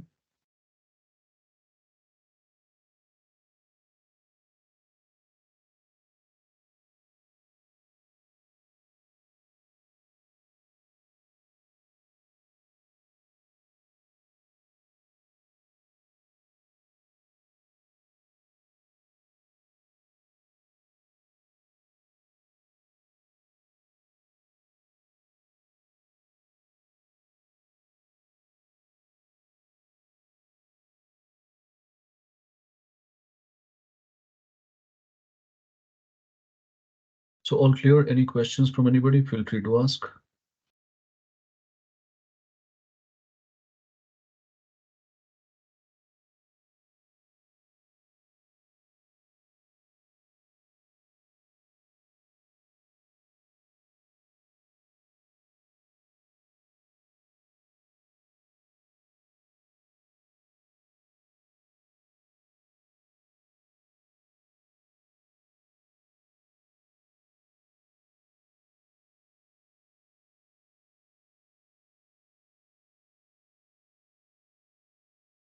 Fine.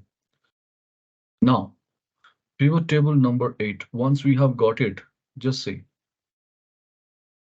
in this format, though we got the information in three different columns, but this is not the right order to present our data. So what is the meaning by right order? Like take a look in these three columns.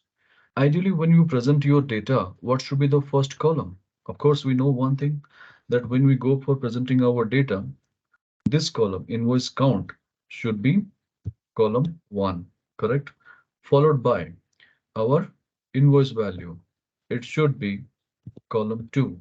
Then followed by revenue data in terms of percentage. It should be column 3. Do you all agree? Ideal data set, the order we are talking about, in any data set you are presenting it, the information should be like this, isn't it? So how to bring back or how to create such kind of presentations over here, we are going to discuss that. Simple, no need to take much of headache here. In the value field area, what is the last field we have? Invoice count. Can you see over here? There is a small arrow key symbol option is there. You can go for it and it will open a small pop-up where you find move to beginning. There is an option. So you can take this option and the moment you take it immediately, this will be coming up over here in the same order as you are expecting. So this is how people, whenever you want to present your data in pivot table, having this kind of custom calculations along with that, this kind of fields, how to customize it, or taking the same field for multiple times in the value field area, how to tweak it and present it, we got the understanding. So any doubt, any queries in pivot 8, people, anybody?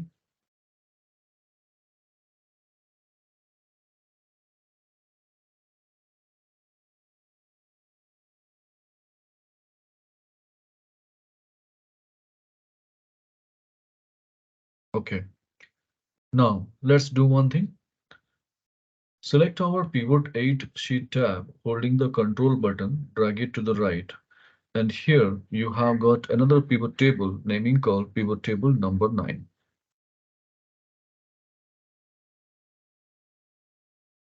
Okay. Now here, just clean up the fields like revenue percentage, you can bring it back. And invoice count, you can bring it back.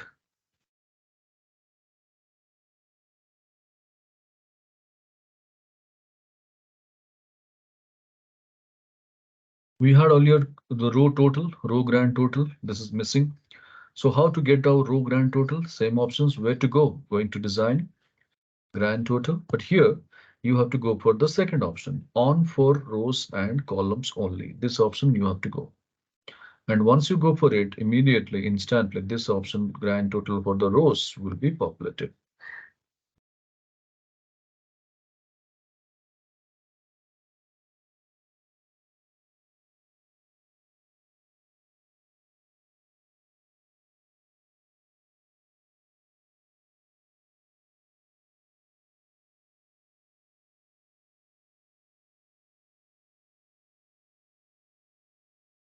Yeah, sure, Nagraj.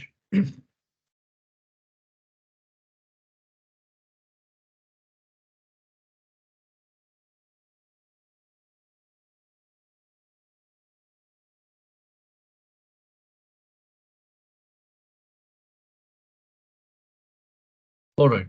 So now pivot 9, let's see what else we can do over here. So now again, I'm going to take you through a beautiful concept of a pivot table, people, how to design a dashboard or how to create a dashboard in Excel by using pivot table. So dashboard, it's not a quite of kind of a alien terminology for you. You have come across a lot of many times in the corporate world, isn't it? So what is your understanding by dashboard? Yeah, anybody can share some viewpoints on this. You would have heard these terms quite often. So whatever your basic understanding by this dashboard, if you can share it across, would be appreciated.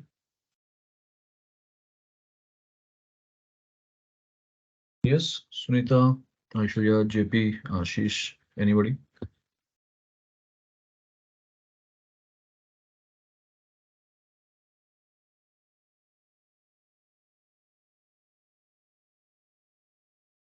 All right, let me create a situation for you. Suppose say my boss asked me a report.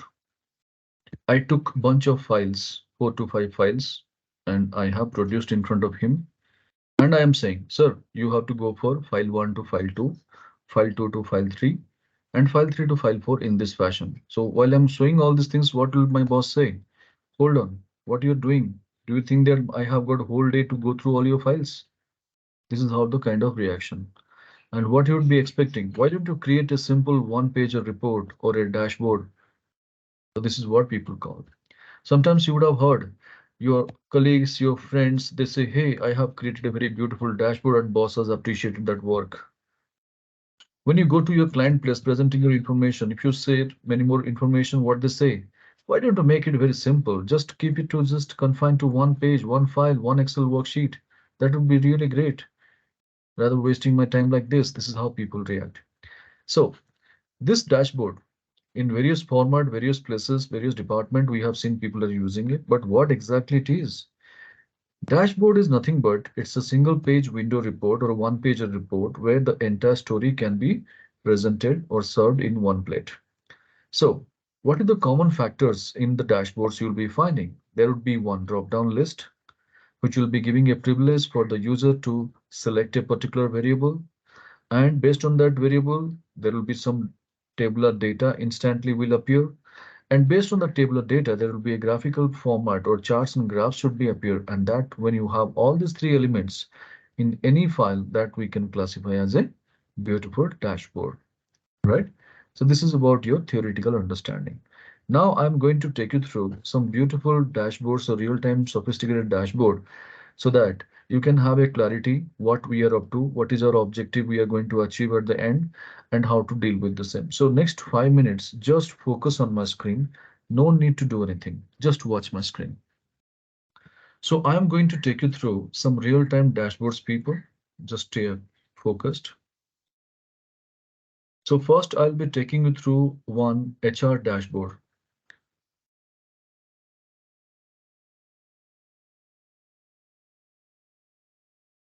See, this is a beautiful dashboard or one-page report of one HR department of organizations we have prepared and delivered. So what is that elements we have? Let's take a look. We have got multiple charts and graphs. You can see line, column, pie, bar, everything. And towards my left side, if you look at focus art, we have got all the department names in one box. Then the client place is having in 5 multiple locations they have spread across. So all the names are there of the cities. Last 9 years data we have taken to play around. All this years data is available.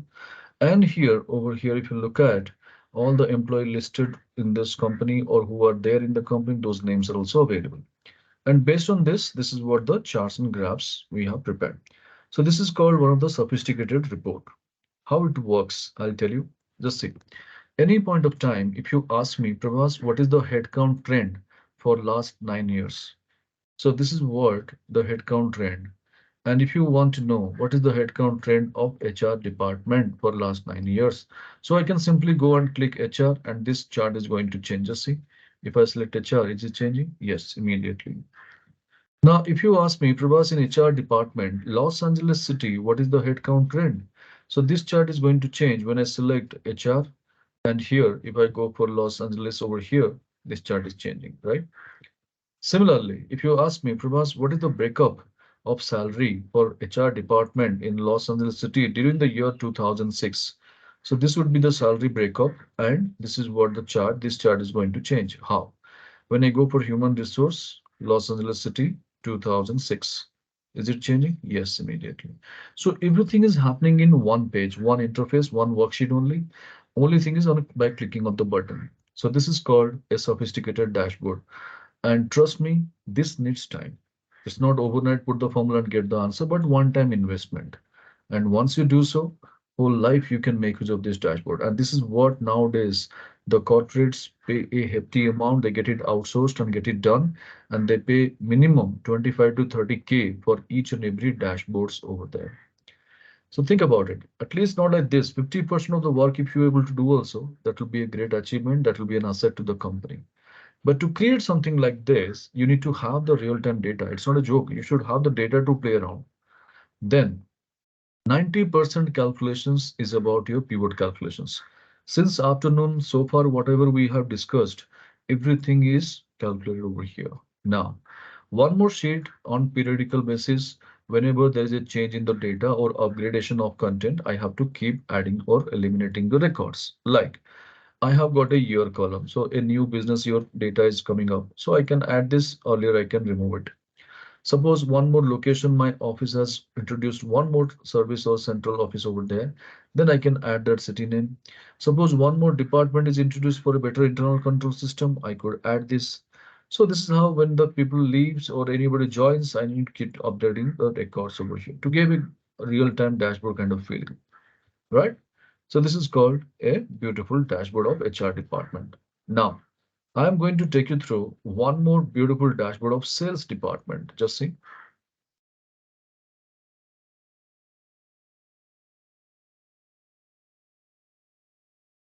Yeah. So once you go for this is a sales dashboard, people. You can notice there is a line chart, bar chart, column chart, again a pie chart over here with all the legend details, everything there. Below to that, all the month details, product categories, sales representative names, and the region details, everything is available. Now, as a company, suppose a chief marketing officer, I want to know how my organization's performance in the Eastern zone. I go and click East. All the Eastern zone related information will be fetched instantly on the screen. Now, if I want to know in Eastern zone how my salesman Jenny Paul is doing, so I'll go for Jenny Paul, and this is what the status of Jenny Paul on the click of a button. So everything is happening, all the charts, tables, everything is interlinked, and it is showing a beautiful report. So this is again a sales dashboard, people, and more or less we are going to create something like this. So now, what's you believe? Is it going to help you? Whatever I showed, if you know how to create this, is it going to help you? So don't you think that this kind of presentations is definitely going to play a very big role in my KRA report at the end of the presentation when you make it, right? So what you have understood, people have data, they don't know how to present it. The people who would be having great knowledge how to present your data, he is lacking with the data. Nobody is sending the data to him, and he has nothing to prove to the management or to showcase something to the audience what I have done. So this is what a big gap in the corporate people. So you have to bridge that gap. If you want to really make a difference at your workplace, you want to stand out the crowd, you need to have the data and you should know how to present it. Both the things is essential. So let's go for it. How to create such kind of beautiful dashboards in our reports. Let's go for it. So first thing first, some ground rules, people. Whenever you prepare any kind of dashboards, you need to take multiple objects and object alignment has to be pinpoint accurate. Second, you need to take some high definition objects or high definition colorful buttons, which will be adding more beauty to your dashboard. Now, having said this, keep your cursor above to the pivot area and insert a row. And to repeat the last action, go for F4.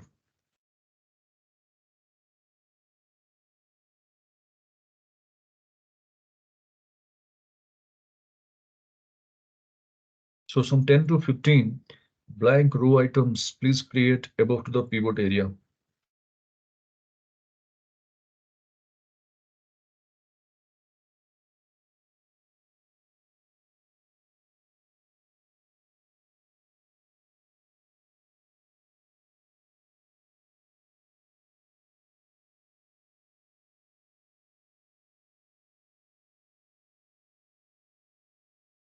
Now, keeping your cursor in the pivot, go to pivot table analyze.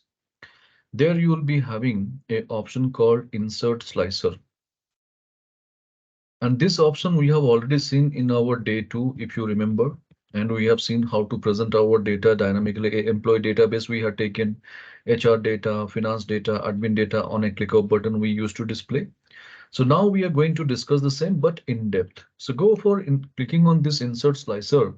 It will take you to a dialog box, something like this, where you could notice the entire field list of our source data is listed over here.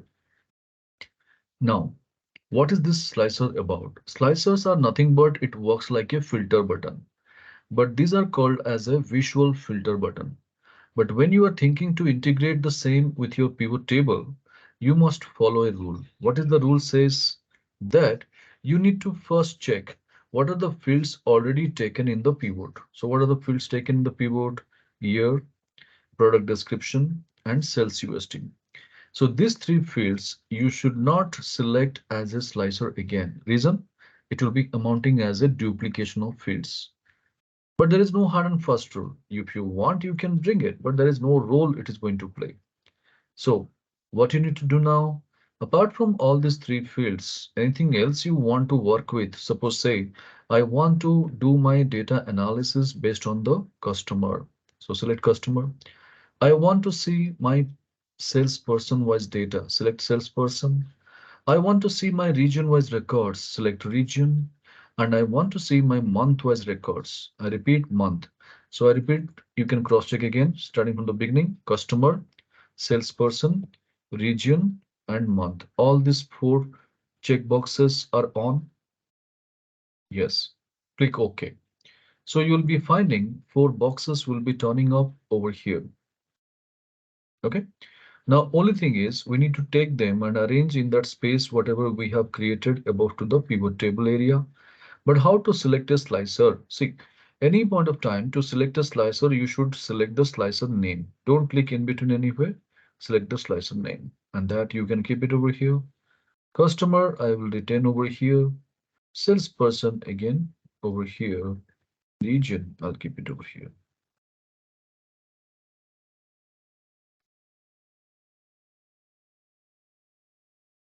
So four fields, four slicers, we have got it.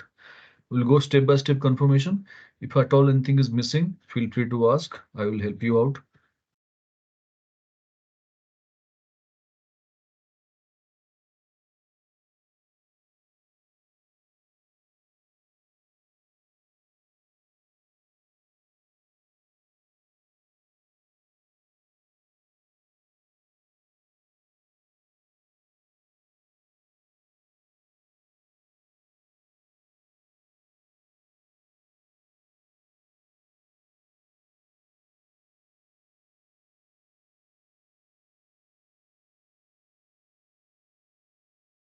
Fine. Now see the beauty. Though we have got the slicers people, but the look and feel of the slicers are not so great.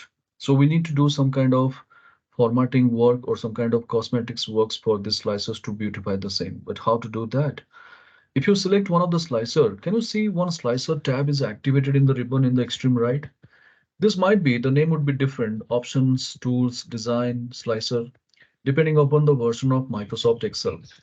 And there you go, you will be finding some different slicer styles will be available over here. Go for the more button and it opens with two broad categories, light and dark. So here, no need to go for light, you should go for dark because there's no medium. And why we need to go for dark? Because we need the high definition colorful buttons to add more beauty to the presentation. So take one slicer, one color, one more slicer, one more color. So like that, individual slicer, you can check and you can change the colors.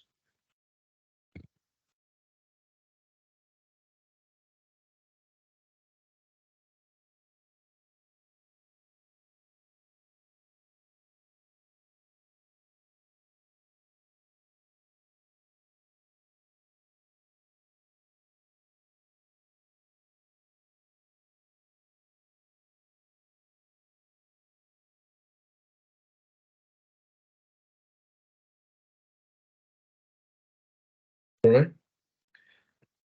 Now, though we have done the colorful changes people, but having this kind of scroll bars in the slicer boxes, this is not giving a great look. So now we need to remove the same. But how to remove the same? Just see. Selecting one of the slicer, if you look at the same slicer tab or button, you have a columns option over here, columns. And it is showing by default one for every one. You can keep increasing the column numbers and see the beauty. your slicers will start distributing into the multiple columns. So there is no hard and fast rule. It is up to you how many columns you want to distribute depending upon the variables of the slicer. Now region, I'll select, I'll go for 3. Salesperson, I'll go for 3. And month, I'll go for 3 again. So I did the changes, but the problem is my customer data is not in a readable format. Okay. I can select, I have got enough space to work with in my right side. I can take that, not a problem. So region, I'll bit expand it. All right.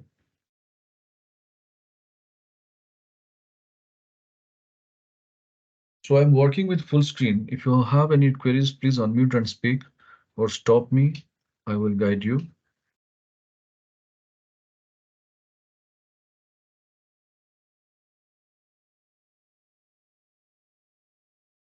All right. So all these 4 slicers, now it is seeming beautiful, colorful, whatever we wanted, we did it. So can I take a confirmation that everyone is clear to the state, whatever we did?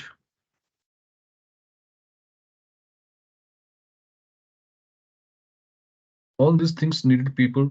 Small things makes a huge impact. So don't lose the connectivity. Okay, I can do it later. One-time practice is very essential.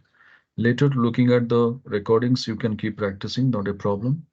And trust me, these options, whatever I am telling to you, you ask anybody, show the report, they will definitely ask you, how did you do this? People know what is slicer, how to use it, but how to optimize it, the tool in a beautiful fashion, that is where we have to enhance our skills. This is just a beginning. I'll show you something more. Just watch my screen. Follow my instructions, please. Now, once I have done with this people, select one of the slicer and go for Control A. I told you when you have multiple objects, you have to be pinpoint accurate with regard to that. So having the selection with all the slicers, when you go for Control A, you will be finding there is an option over here called Align. In the same slicer tab, we have a Align option over here. In this align, you should choose align top. And when you go for align top, all the slicers from the top margin will be aligned. Then again go for align and go for distribute horizontally. Why we need to go for distribute horizontally? Because the spacing between the slicers also has to be uniform. So when you go for distribute horizontally, now this is aligned properly. All right. Now, the last tip, do not ever forget, is next to align, you have a grouping button. You have a grouping button. In this grouping button, you need to go and click inside. Group will be available. Go for it. Now, entire 4 slicers will be turned out to be a single object. And this is very essential. If you do not do this, if you have forgotten to do this, then what will be happening? When you start operating with your pivot table, the slicers alignment will get disturbed. It will be overlapping with each other. The entire efforts what we have made, it will go into the drain. So this is the reason why, to safeguard the entire efforts what we made so far, final step is to be grouping of the objects. Now, Prabhat, yeah, yeah, I yeah. got some problem. Yes. I can share my screen. Uh, Here. See, you said that one should select the slicer, one of these ones, and then press Control A, 1 minute, right? Don't do that. See, first of all, I will tell you It's getting 1 minute. this. 1 minute. Go and click OK. Click OK. Right. Now, first of all, you month slicer little bit reduce the width. Month slicer, month slicer. Yeah, that you okay. You keep the cursor outside. Click outside 1 time. Any of the blank cell, click on that blank cell. Can't click anything. Okay. So 1 minute. Just hold on. This is overlapping. Okay. Reference is not valid. Fine. Just hold on.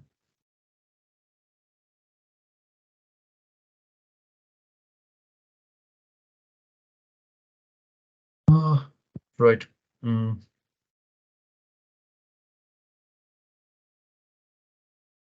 Escape. Just go for escape button. Escape. Click escape. Yes. Hmm. Yes. Thank you. No. Yeah. Now do one thing. First, go to month slicer. Yeah. Select. Select the month slicer. Yeah. Now reduce the width. See, make it as if you can see all these things. So now you can see all the, you can read the month details, right? Not a problem. You can still Yes. reduce it. No. You can still reduce it. Right. Now take salesperson to the left, close to the month. Right. So you have taken over here 4 columns. Technically not necessary because it's a too short text. You can make it again 3. Yeah. Go to the distribution. Go to the distribution, that is slicer, slicer, and make it 3. Now little bit enhance it from the bottom. Bottom. You can enhance it. That scroll bar is showing. Individually, no need to operate. You are operating individual. That's what I told you. Follow my instructions. Anyway, now just take this region. Yeah, go for that region. Take it close to this. Yes. Now take one more column. One more column Yeah, for the in the region, you region. mean? Yes, yes. Right. Now hold on there. Hold on there. Don't do anything in the region. Come to the salesperson again. Reduce the width. Salesperson. There are a lot of space it is occupying. Still more. Still more. Hmm. Perfect. Now go for over here. Little bit. Increase the height from the bottom. Increase the height of the bottom from the salesperson only. Salesperson only. Sales. Increase the height from the bottom. Hmm. Is that Perfect. what you That's mean? it. That's it. That's it. Now Yeah. bring region close to the salesperson. Even salesperson, you can still reduce the width. Still reduce the width because we have got still the text to be in readable state only. Bring it. Bring it. More. More. Bus. That's it. That's it. Now, perfect. Now bring close region to the salesperson. Now this one you make it 3. Don't go for 4 region. Make it 3.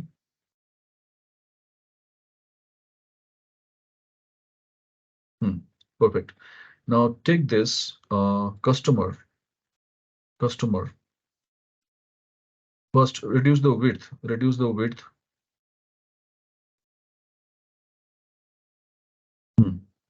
Now take it, close it to the region. Just keep it close to the region.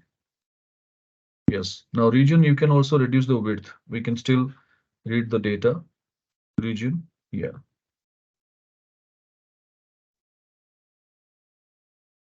More. Little bit. Perfect. Perfect. Now go to your bottom line. You can see zooming option. It is showing 100% in the bottom. In the bottom, complete bottom. Yes. That you reduce it with. Make it to 80, 80 somewhere. Perfect. Now increase the increase the customer width, customer slicer width you increase more, and height also from the bottom side you increase so that that vertical scroll bar should go up. Yes. Right. Now select all, Control A. No, no, no, no. Select one of the slicer, then Control A. Yeah. Now go to slicer tab, align, exact below, align is there, Yes. and there align top. Then again go to align, distribute horizontally. Right. Now go to group. Next align group is there and make group. Just click that. Okay. Perfect. So this is how you have to bring. So see, idea is behind nothing but everything should be in one interface. You don't need to go and use the keep using the scroll bar. Nobody likes it. Okay. All right, friends. So I believe everyone is clear so far, whatever we did and the slices, alignment, arrangements over here. Yeah. Now, finally, once I made a group, you could notice each and every slicers are landing up with some kind of empty spaces in the bottom side, right? So I don't want that. So how to remove it? Just see that in the bottom side, the grouping button, a button is there. This button I can hold and bring it up. But while doing this, ensure you are not regaining the status of your vertical scroll bar. This you have to be very careful. Okay. And now, once you made it, between the slicers and pivot, whatever the empty rows are there, between the slicer and pivot, whatever the empty rows are there that you need to select and go for deleting the rows. So rows are deleted. Okay. So slicers arrangement is done and unwanted rows between the slicer and pivot we have removed. Now, towards our right side, this pivot table fields whatever is there, this is not playing any more role for our dashboard. So do one thing. There is a close button, a cross button is there in that window. Just say, now go on, just click on that button. So this pivot fields will be also deactivated. Perfect. Now keep your cursor in the pivot table. Keep your cursor in the pivot table. And here, what you need to do is go to our pivot table analyze tab, and there you see immediate right. Can you see an option called pivot chart is available? Yes, you can do that. So when you go for pivot chart, it will take you to your entire chart family. And by default, clustered column is selected. You don't need to do any changes, worried about it. Just click OK, and you will be finding a beautiful chart is ready. Now this chart, you can just hold it, align it next to the data, and extend the chart width or enhance the chart width exactly in alignment of our slicers. So this is how you have to put it across. Okay. So kindly confirm all of you able to do these presentations like this. Slicers, pivot table is ready, pivot chart is ready. Right. Now take a look. See the beauty of pivot chart. Just for the understanding, you have some ready-made filter buttons inside the chart area. This is called year. And over here, if you look at on the bottom side, if I go for it, I'll be getting some more. So this is one more. So these are the filter buttons ready-made we have in our pivot chart. You'll never find such kind of filter options in regular chart option. This is exclusively available only in pivot chart. So going forward, whenever you see somebody's controlling the entire chart having this kind of filter buttons, it is a pretty simple information for us. It is created out of a pivot table. Maybe pivot table would be in a different page or different worksheet, but it is created out of a pivot table. So having said this, now whenever you have the chart in place, people, little bit formatting also we need to go for the charts. What is that? Selecting the chart, if you see there is a design button activated in your ribbon. Design. And here, if you go for the more button of the style, this is what the chart styles more button is there. Go and click this. And when you click, go for the last one, the blindly go for the last one. Why the last one, Prabhas? There are so many things out there. Why you are preferring to go for last one? The reason is, if you compare to the other styles, the last style will be giving you some kind of glossy impact, shadow impact, or embossing effect. And this is going to make our chart more meaningful. Now, once you do this, inside the chart area, unwanted grid lines are available. That doesn't look good to our chart, of course. So how to remove the same? Selecting the chart, if you go towards your right or left, there's a plus symbol will appear like this. Depending upon the space or the monitor space, it will be appearing in the left or right. So now go to that plus symbol and choose a checkbox called grid lines is already activated. You need to deactivate the same. And when you deactivate, you will be finding over here. Okay, this is ready. Now close this again, the plus symbol, and my chart is neat and clean. So this is how little bit of beautification of charts also we did it. So kindly confirm all this chart also looks neat and clean. You are not getting this filter buttons. Sunita, just share your screen, or probably you are working with MacBook. Might be features would be missing, but let me have a look and conclude. Just share your screen, please.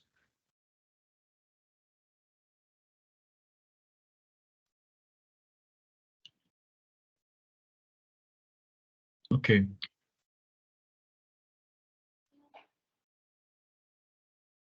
chart area. This is what the okay. Uh, Fine, design. Go to pivot chart analyze. There's a button called pivot chart analyze. Yeah, there's an option called field list. Just towards your right, extreme right, you have a field list. Click on that. Okay, this is coming up. Fine. Now move chart, filter connections, fields, items, and sets. Okay. Do you see anything called field buttons? Check it out. Field buttons, anything? Field buttons. Design or designs. Go to design. It is supposed to be in pivot chart analyze only, but towards the left something. No, layouts. That is nothing to do. No, that option is missing over here. Okay, in MacBook, those options are missing, but it should not. Refresh, change, uh, data source, name, field list, no. View.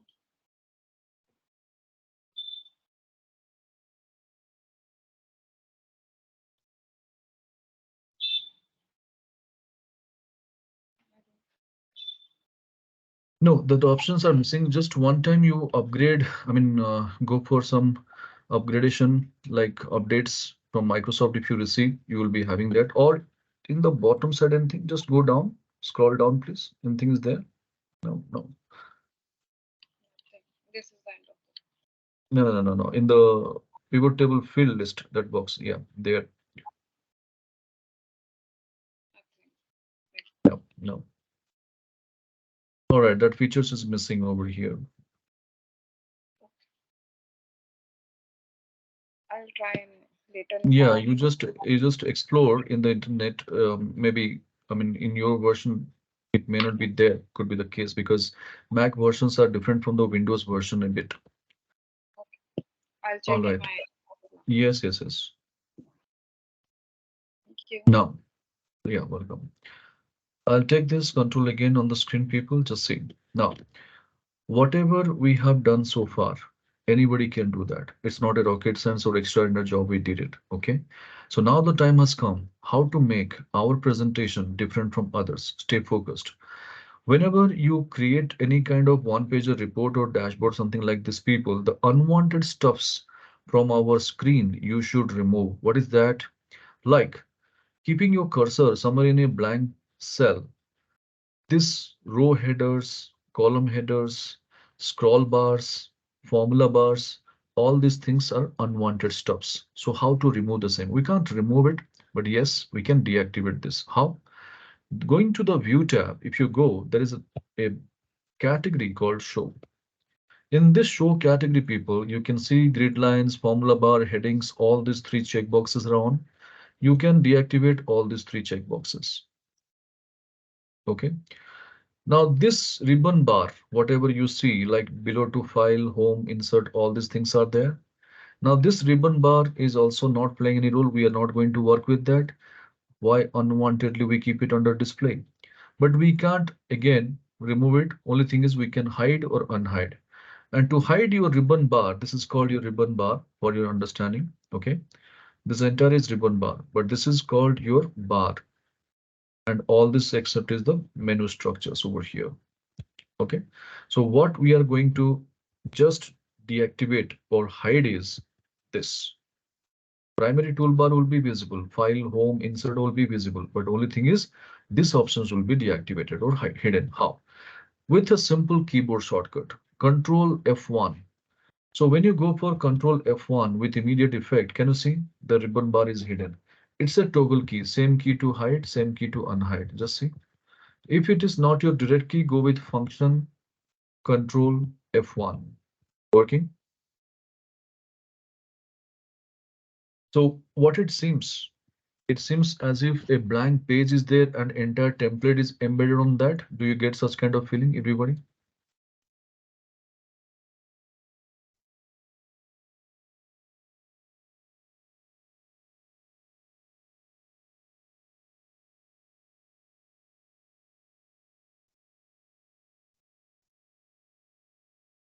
Right. Now I'm showing something. This is not mandatory, optional, but yes, just see how it is going to give a better feeling. No need to do that. Just watch my screen for it on just an option. See, I'm creating some more row items. I'll go and keep my cursor over here. I'll go for insert shapes and I'll put it across like this.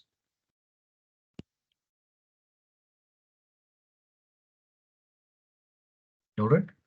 Now, once I do this, I'll go for shape format. I will just cover with some colors over here. Now there I type the text. It's called sales dashboard. I'll increase the font size, make it center. And then working in 365, how you are blessed, there's an option called icons. I can go for it. Now I'll take some icons with regard to some analytical charts and graph something. And I believe this is what going to add more value to my report. I take this. You can take anything out of this. I'll go for insert. Now this is going to be placed over here. And I can take this and now I will change this graphical format to white color. Now this is ready. Now to claim that this report belongs to Tata Motors or my organization name anything, I can simply go for my Google or Mozilla Firefox or Microsoft Edge, anything. Tata Motors logo, something. I'll just download this, go to images, and there, yeah, this is better. I'll copy this and I'll paste it. So when I paste it over here, I'll take this out and now looks good, elegant over here, right? So this is what I told you, not mandatory. It is just optional, but yes, if you have time to beautify your report, you can do it and that you can practice later also, not a problem. Now, once we have done with this, being a presenter, remember one thing, never ever show many more pages of data to the audience because the more the information you show, the more the questions you are going to invite.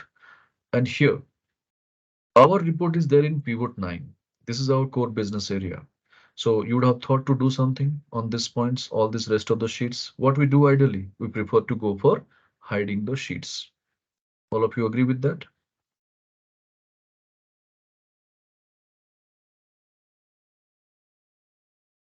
Oh, an error. Okay, JP, you can share your screen. Let me have a look.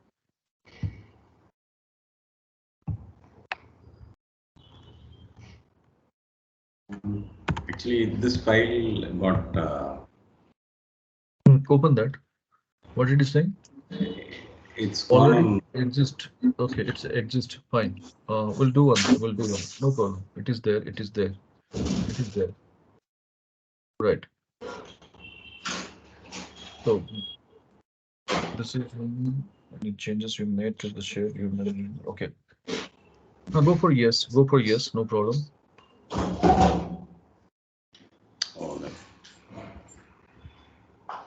Oh, the entire thing is gone. You are accessing through from the zip folder.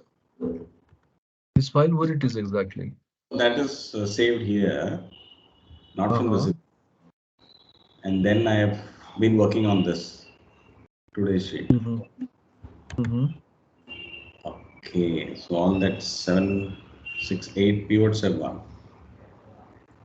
Okay, I will share that file of mine. Don't worry. I will share my file to you. Okay.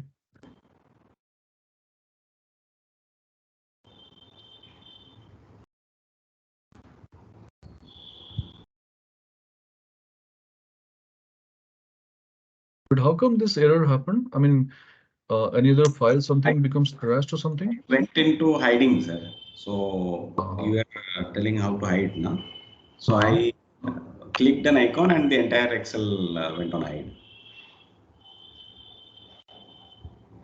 Okay. Okay. In the design, it was not there. I think in my format. No problem. I'm just sending the file over email. Hanji, no issues.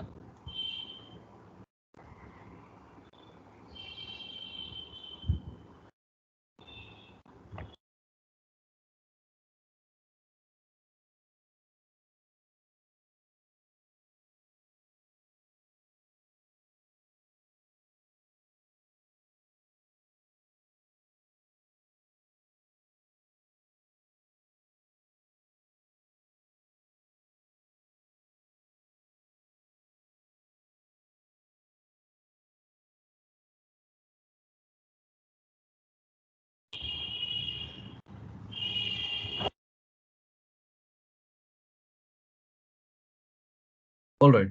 So here, just have a look. The discussion what we are having exactly is when you have many more Excel sheets opened in front of your screen and you showcase the information to the people will be asking a lot of questions. So ideally, what we prefer to do, we go and hide our sheets. Take a look, no need to do anything. Now, if I'm presenting something hiding all the sheets, but I have to open this pivot 9 and keep it open and I have to showcase all my details, obviously. Now, while I'm presenting something, suppose by mistake or unknowingly, my right click has got clicked. So what will be happening?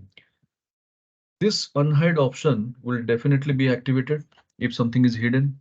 And audience is smart enough to understand if something is hidden, unhide is activated, then definitely you have hidden something. Now, suppose say in front of me, my vice president is sitting and he happens to see that. And he asked me, Prabhas, why don't you click that unhide button? Can I say no? Can I say that, sir, whatever you are looking at, I'm looking for, this is available already in front of you. Why you are asking unwanted questions? Can I say that something to my vice president in the meeting or anybody? We can't, right? So now what happens? Though I am not willing to share all this information unwantedly, I have to show to people. And looking at the same, they keep asking all the unwanted questions. Now, entire focus has diverted from the core business area to the unwanted area. So this is how people you should avoid all these things. So you should not give an opportunity to people to comment upon us, but how to do with that? Now, what's the point? If I hide in this fashion, anybody can hide unhide it on the right click. So what's the point of hiding it? Hide in such a way nobody can unhide that. Then it makes a lot of sense. Except you, nobody will be knowing how many pivots you have prepared, where is your workings, where is your source data, and where is your final report. Then it makes a lot of sense, right? So let's see now how to hide all the sheets at once. A beautiful option. I'll tell you, just watch my screen. Going to the file menu, there is an option over here in the bottom. I'll go for that. And in this option, when I click, it will take me to the backstage view of my Microsoft Excel. And there is a tab over here called Advanced in the left side. And when I click towards my right side, a scroll bar will be available. And this scroll bar, I will take it somewhere in the middle. There is a section called Display will be appearing.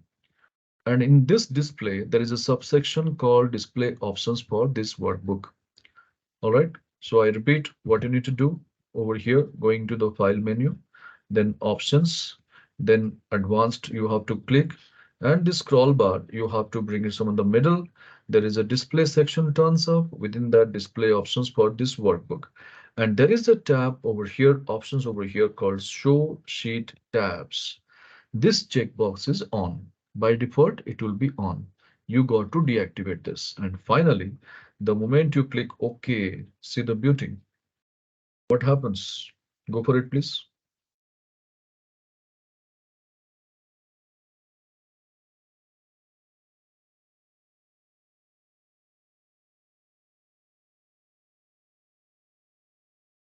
Are you getting all your entire sheet details deactivated, hidden at once?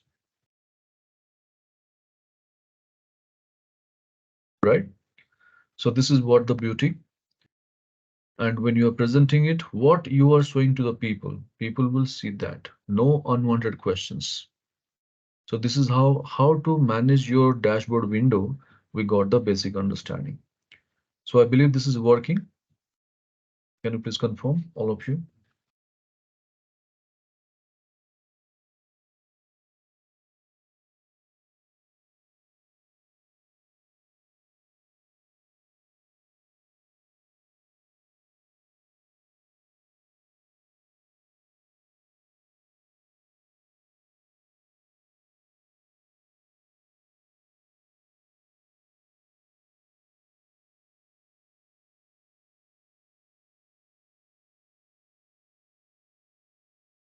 Now, once we have done with this, just 2 minutes focus on my screen, no need to do anything. See, now I am ready with all my necessary inputs over here. My boss asked me, Prabhas, are you ready with the presentation? I said yes. Then he has invited me to the presentation area, and my boss first greeted to all my delegates who is over in the meeting. Then he asked me, Prabhas, please start the show. I opened this file, connecting to the projector. My boss only first said to us, we are not interested to see the entire 3 years data. Please first focus on 2021. Well, immediately I can go to my chart filter year and I can choose 2021 out of this.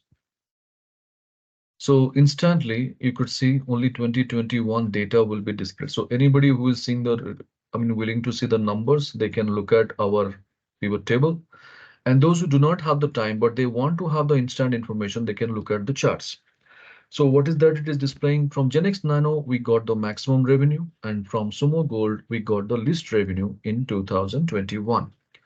Now, looking at the same, suppose next to my boss, my chief marketing officer is sitting, and he asked me, Prabhas, if this is the history of 2021, can you show me the performance of Salesman 5 for the year? So we have a salesperson slicer. I can choose SM5 with immediate effect. Salesman 5 data will be cleansed and displayed on the screen. Now, looking at the same, my chief marketing officer asked one more question immediately. What is that? If this is the history of 2021 of Salesman 5, can you show me his performance during the month of May? So I'll go to my month over here and May. If I click, this is what the status with immediate effect. Only one product he has sold. That is the name called Hexa. And who is that customer? Tuli Motors. Which country? Africa. See, everything is happening on a click of a quick button on the one page report. So this is how people, when you integrate your slicers, pivot table, pivot charts, nothing but a beautiful dashboard you can land it up with. And trust me, when you go and present something like this, somebody from the presentation area is definitely going to ask a question. Because all these things are possible in Excel, because they believe this kind of report we can prepare only in Power BI. But yes, if you know the tool properly and using the right techniques, right options, you can come up something like this. So give it a try and check all these options are working the way I have navigated and confirm.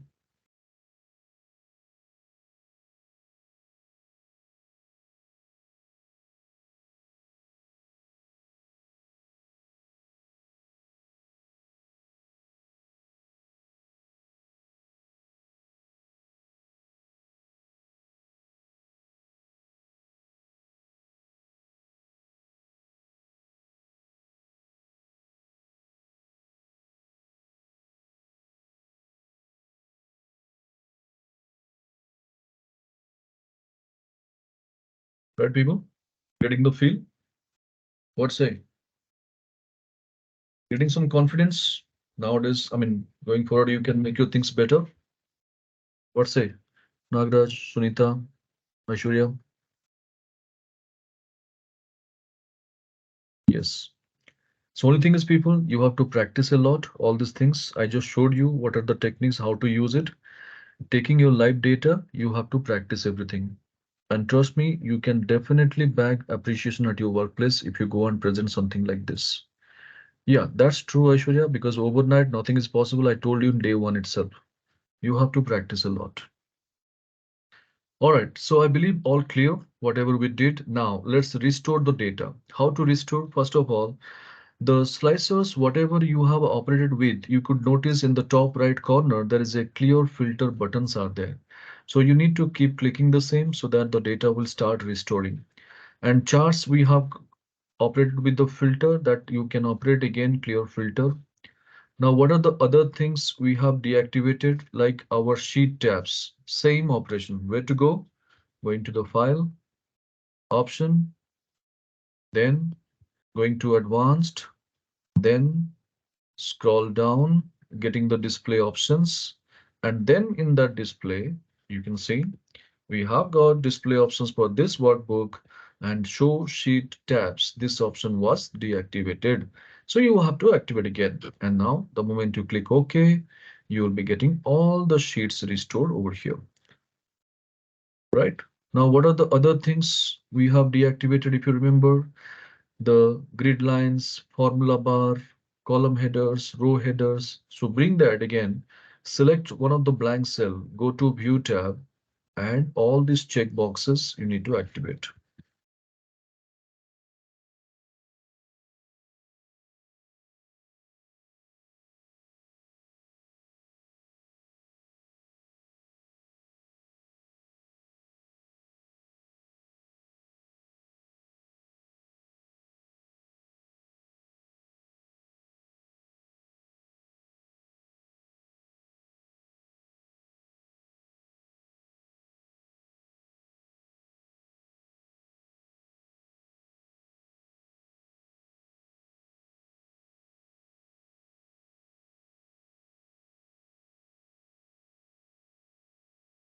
All right.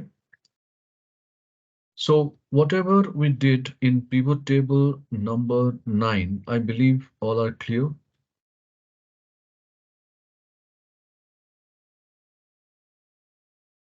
So JP, I believe you have received the file.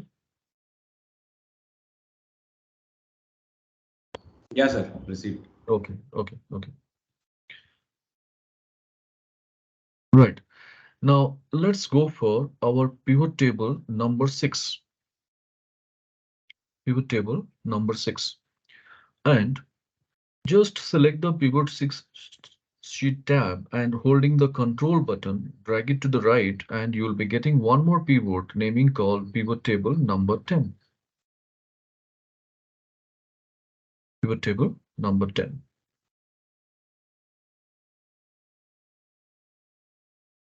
Now keep your cursor in the pivot. If pivot table field list is missing, not to worry about. Right click on the pivot table. You have got show field list.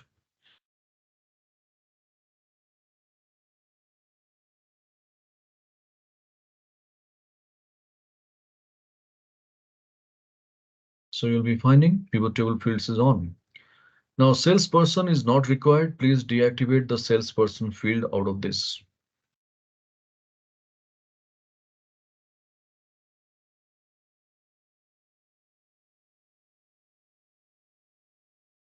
Okay. Now over here, let's take a pause and discuss something. Since afternoon, we have created many more pivot tables. But as a layman, if I see, I could find in each and every sheet, there is a unique pivot table data and a unique story is there. So one sheet, one pivot table we have prepared. Do you all agree?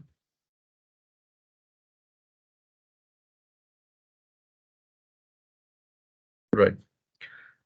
Now, what we would like to do, what if we have more than one pivot table or more than one story to cover or to produce or to present in one Excel sheet, how to present it? So one Excel sheet, one pivot table, we know. We got to know, we got the clarity, we have done with all these things. Now, how to create multiple pivot tables and work simultaneously in one Excel worksheet and get a more or less a kind of a BI feeling. Let's see. Let's go for that. Now, first of all, keep your cursor over here, okay, in the first pivot table and Control A, Control C. Just leave one or two rows down and paste it. So copy the pivot table and just 1 or 2 rows down, paste it. Okay. So we got 2 pivot tables now, no doubt. Now, what is your belief system over here? Is it 2 different pivot table or is it the same?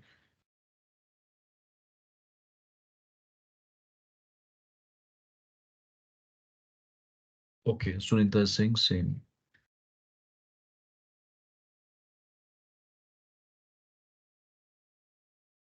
How about others?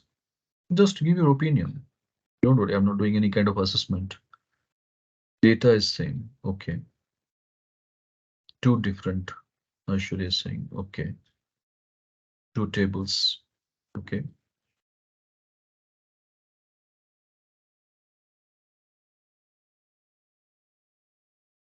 Fine. 2 different. All of you are right. Those who are saying 2 different table, they are right.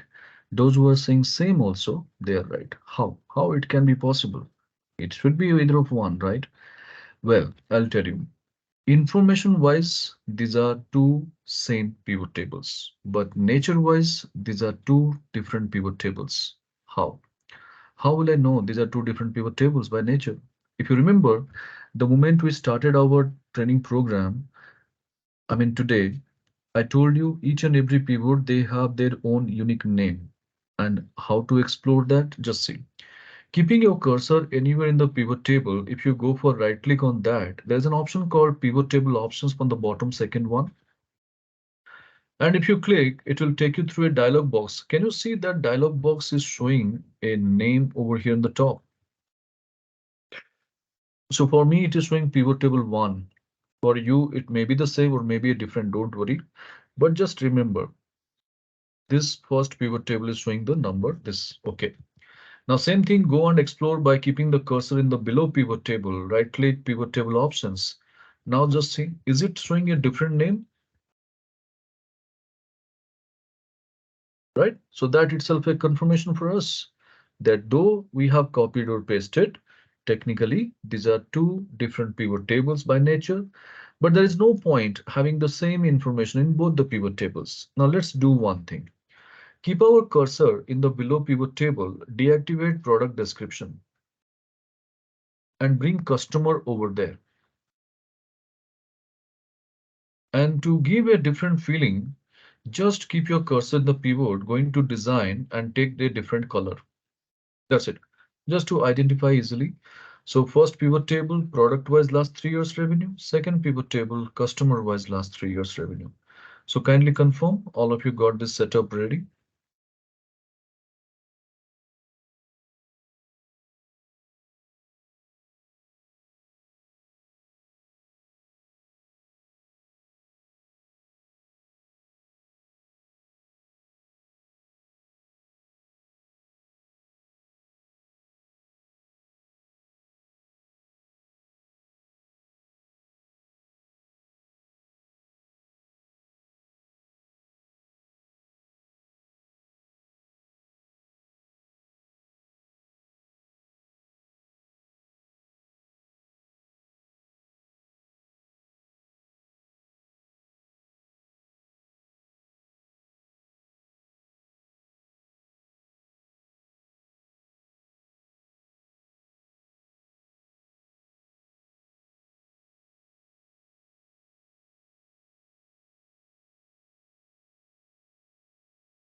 Right. Now, once we have done with this, people, stay focused, please. I'm going to take you through a beautiful concept again. See, focus on the second or the below pivot table. I have taken customer data and populated. Since I am having only maximum 20 to 25 customers, could be, I'll be getting the pivot table like this. But do you believe that in any organization, any industry, there is a restrictions about the customer numbers, or is there any kind of contract our organization signs with our register of companies that Tata Motors can deal with only 20 customers. Is there any such kind of limitations?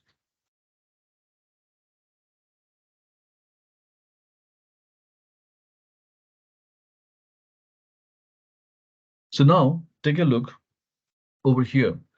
If I'm dealing with, suppose say, globally 200 customers. Now customer, if I take 200 row items, one pivot table will be populating. Now how I'm going to present it? This is not the right way to present it. And it's not necessary that you should present as it is data from the pivot table or the source data to pivot. Okay. What people are interested in watching, that you need to know first. So ideally, in any case, wherever you look at people, our audience is mainly interested in knowing the top 5 customers, top 10 customers, or bottom 5 customers, or bottom 10 customers. This is what people are more interested. And to showcase the same, just see the beauty. In the below pivot table, in the customer field, you have a filter button. And in this filter button, you can go, there's an option called value filter. In this value filter button, in the bottom, you can find top 10.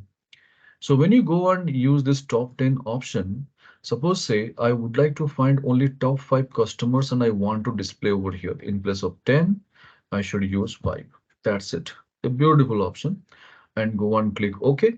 And only top 5 customers will be displayed over here during the last 3 years. And now you can go for over here. The data is ready, right? So first pivot table, all the product wise last 3 years data. And in the second pivot table, only top 5 customers for last 3 years revenue. So this is how we got the understanding about filter options, how to operate with. Hope that is working. Any difficulties, anybody?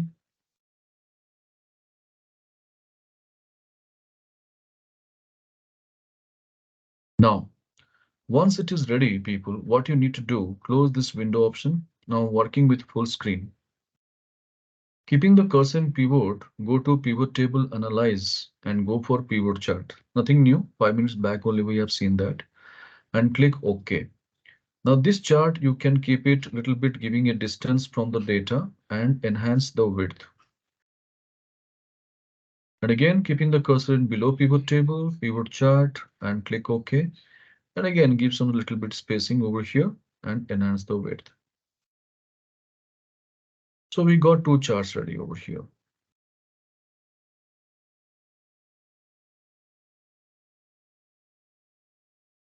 Do all your necessary changes like the minimum formatting I told you, going to design and take the last tile and going to the plus symbol, remove the grid lines. The same thing you repeat for the below pivot table also, going to design, take the last tile and again plus symbol, remove the grid lines. So kindly confirm once your data structure is ready in this format.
Yes, Venkat, Ashish, Sunita, status please.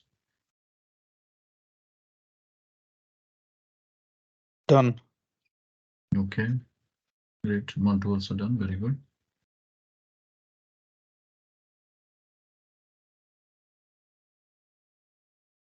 Okay, now see the beauty. Just 2 minutes. Watch my screen carefully. Observe what I'm doing, and I'll be giving time to try this also. I'll go to my first pivot table. I'll go to pivot table analyze or analyze insert slicer. Suppose say I want to operate through my region data. I want to see the region wise analysis over here. So I have selected region and I clicked OK. Now this is coming up. I can resize this window a little bit over here and I'll populate by extending the bottom like this.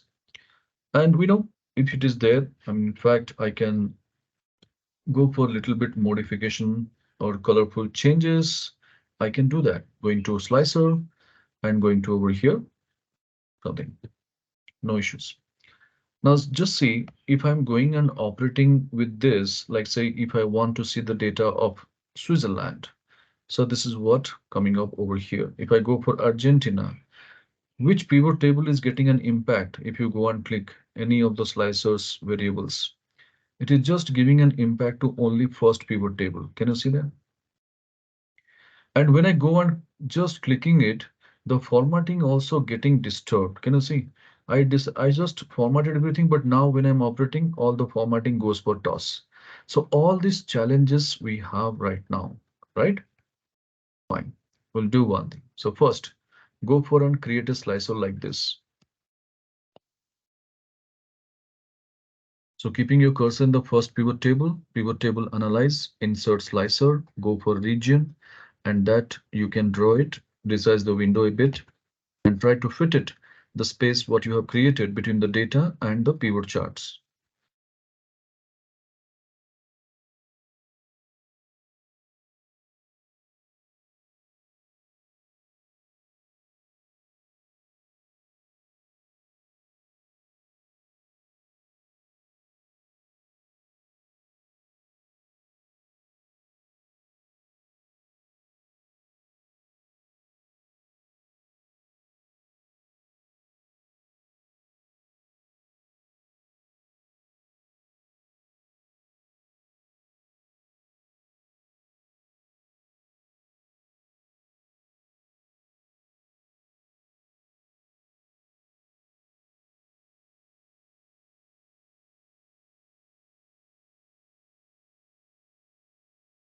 Once it is ready, do let me know so that I can proceed with this.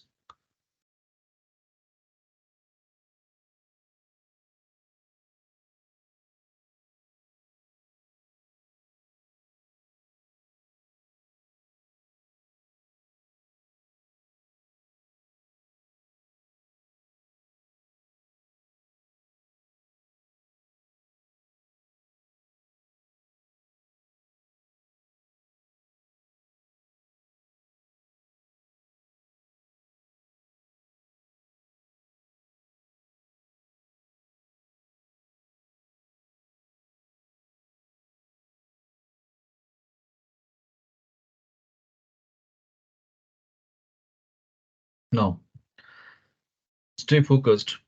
This is one of the beautiful concept again I'm going to add it people. So all these things is very much essential.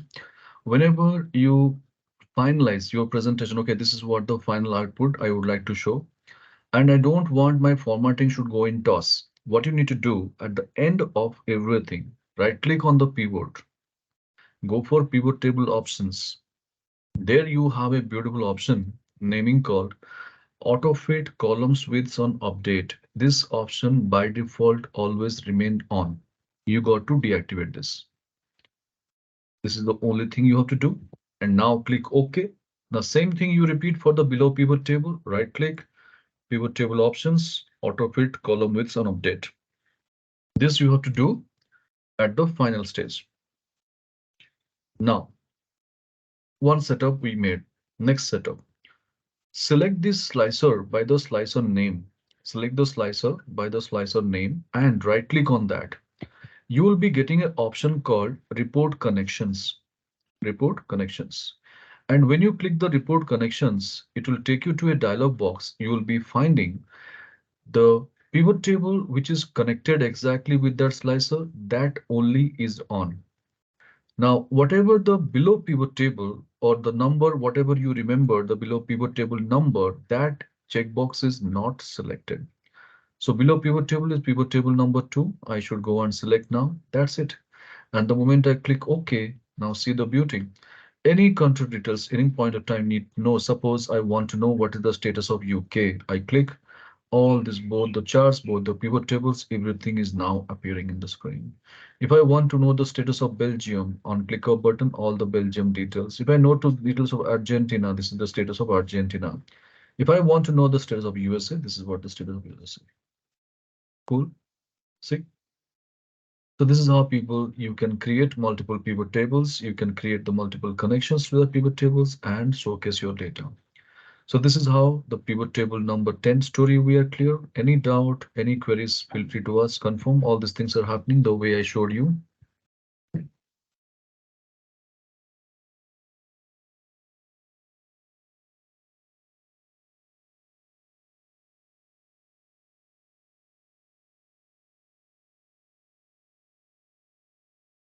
So taking the live data, keep practicing. You know your data better. You know your target audience also very well. Only thing is what they are expecting, you have to present it precisely by taking all these techniques, whatever I told you.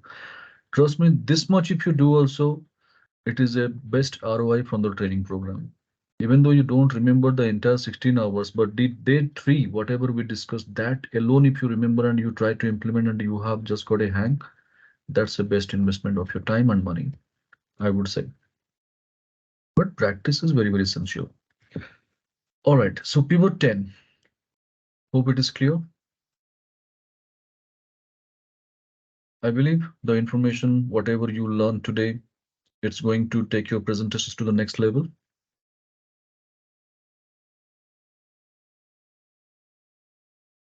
All right, but don't confine your limit up to this only. Okay. For your information, whatever we have discussed in this 3 or almost 4 hours close to that is nothing but just 5% of the pivot table. 5%. Now, if this is 5%, think about rest of 95% how it would be. So this is not the end of pivot table. This is just a beginning. And there are many more things you need to know. And what exactly I should know, if you ask me, I will tell. There is a concept called Power Pivot. If you see my window, there is a tab called Power Pivot. This is your next level of your pivot table learning. Now, suppose say I have learned Power Pivot Traverse. What's next? You should learn Power Query. Now, if you learn that too, what's the next? You should learn Power BI. But all those things, this Power Pivot and Power Query, nowadays it has been embedded in Power BI itself. So once you are thorough with Excel, you can directly go for Power BI. But I would suggest practice well, then learn Power BI. People will tell you, even if you know, I mean, if you are not a user of Excel, so we will empower you with all the features, formula, functions, DAX functions, query language, all these things will make let you know in Power BI. They will commit. They'll give you a bunch of recordings, but it is of no use. Trust me, unless and until you do the hands-on practice.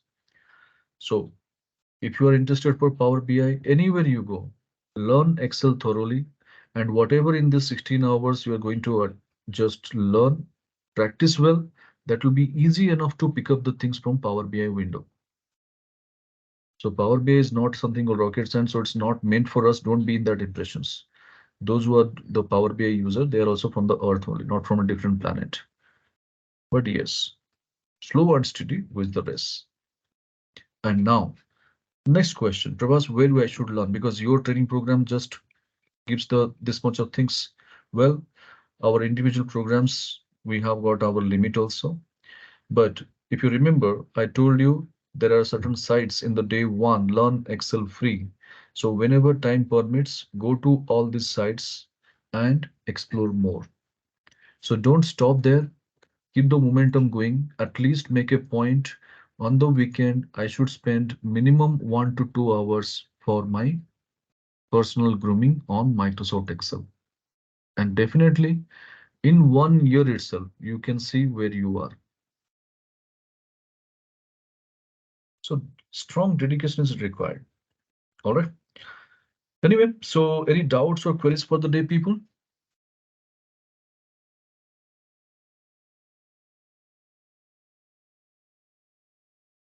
So this is it from our day three. Day 4, the topics would be, I will give the agenda. All the rest of functions and formulas what we have left with from our day 2, the logical functions, the dashboard functions or the aggregate functions, and the different types of charts and graphs will cover all these concepts. And then if time permits, some additional topics I'm going to take you through, because most of us we have 365, and since only JP is missing, he doesn't have 365. So I'll be giving you a bit of flavor of Power Query, because all of you are mostly you're having 365. That's the reason why I'm taking this call. But yes, please log into the meeting room dot by 1:55 p.m. so that effectively we can utilize the window time. But at least keep half an hour buffer for tomorrow if necessary. So don't keep the neck to neck commitments. So if necessary, we can slightly extend our session by another 15 to 20 minutes if it is not sufficient. So keep that things in the buffer stock and get the flavor of Power Query also a little bit. All right, fine. Okay, thank you, Nagraj, for the compliment. So any doubt, any other queries, or any other things you believe, Prabhas, you could have added this from day 3 also, you're welcome, because this is how I keep asking to our participants. So Venkat, I believe you got the understanding, whatever we discussed.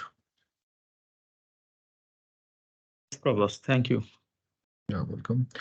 JP, it is a suggestion for you. As soon as possible, please change your Office versions to 365 so Yeah. that you can get all the flavors. Else, because the this activated versions always crash your Windows. So today, whatever the problem you faced, you may face in the future also. Yeah. Yeah. Yeah, yeah. All right, friends. So as usual, you'll be getting the recordings by maximum 8:30 p.m. tonight, and make use of that and confirm the recordings are available, accessible.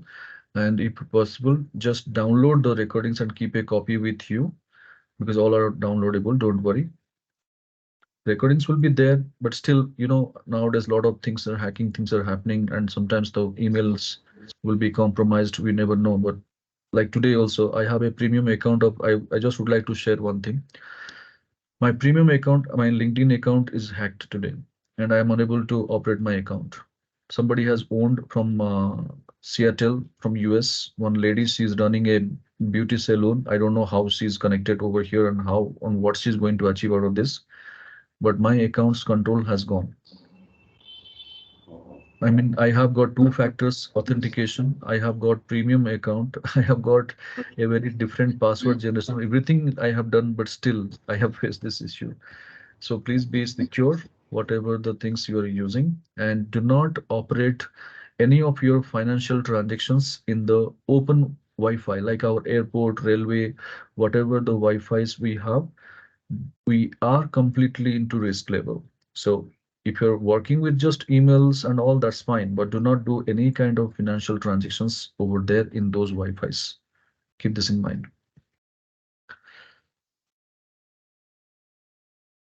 All right, fine then. So if there is no queries, I will call it as a day. Yeah. Thanks, Aishwarya. Yeah. Thank you. Thank you. Yeah, okay. Okay, Bye. Venkat. Fine. So just thank you, let me sir. stop the recording. Welcome, JP. All right, guys. So see you tomorrow the same time. Please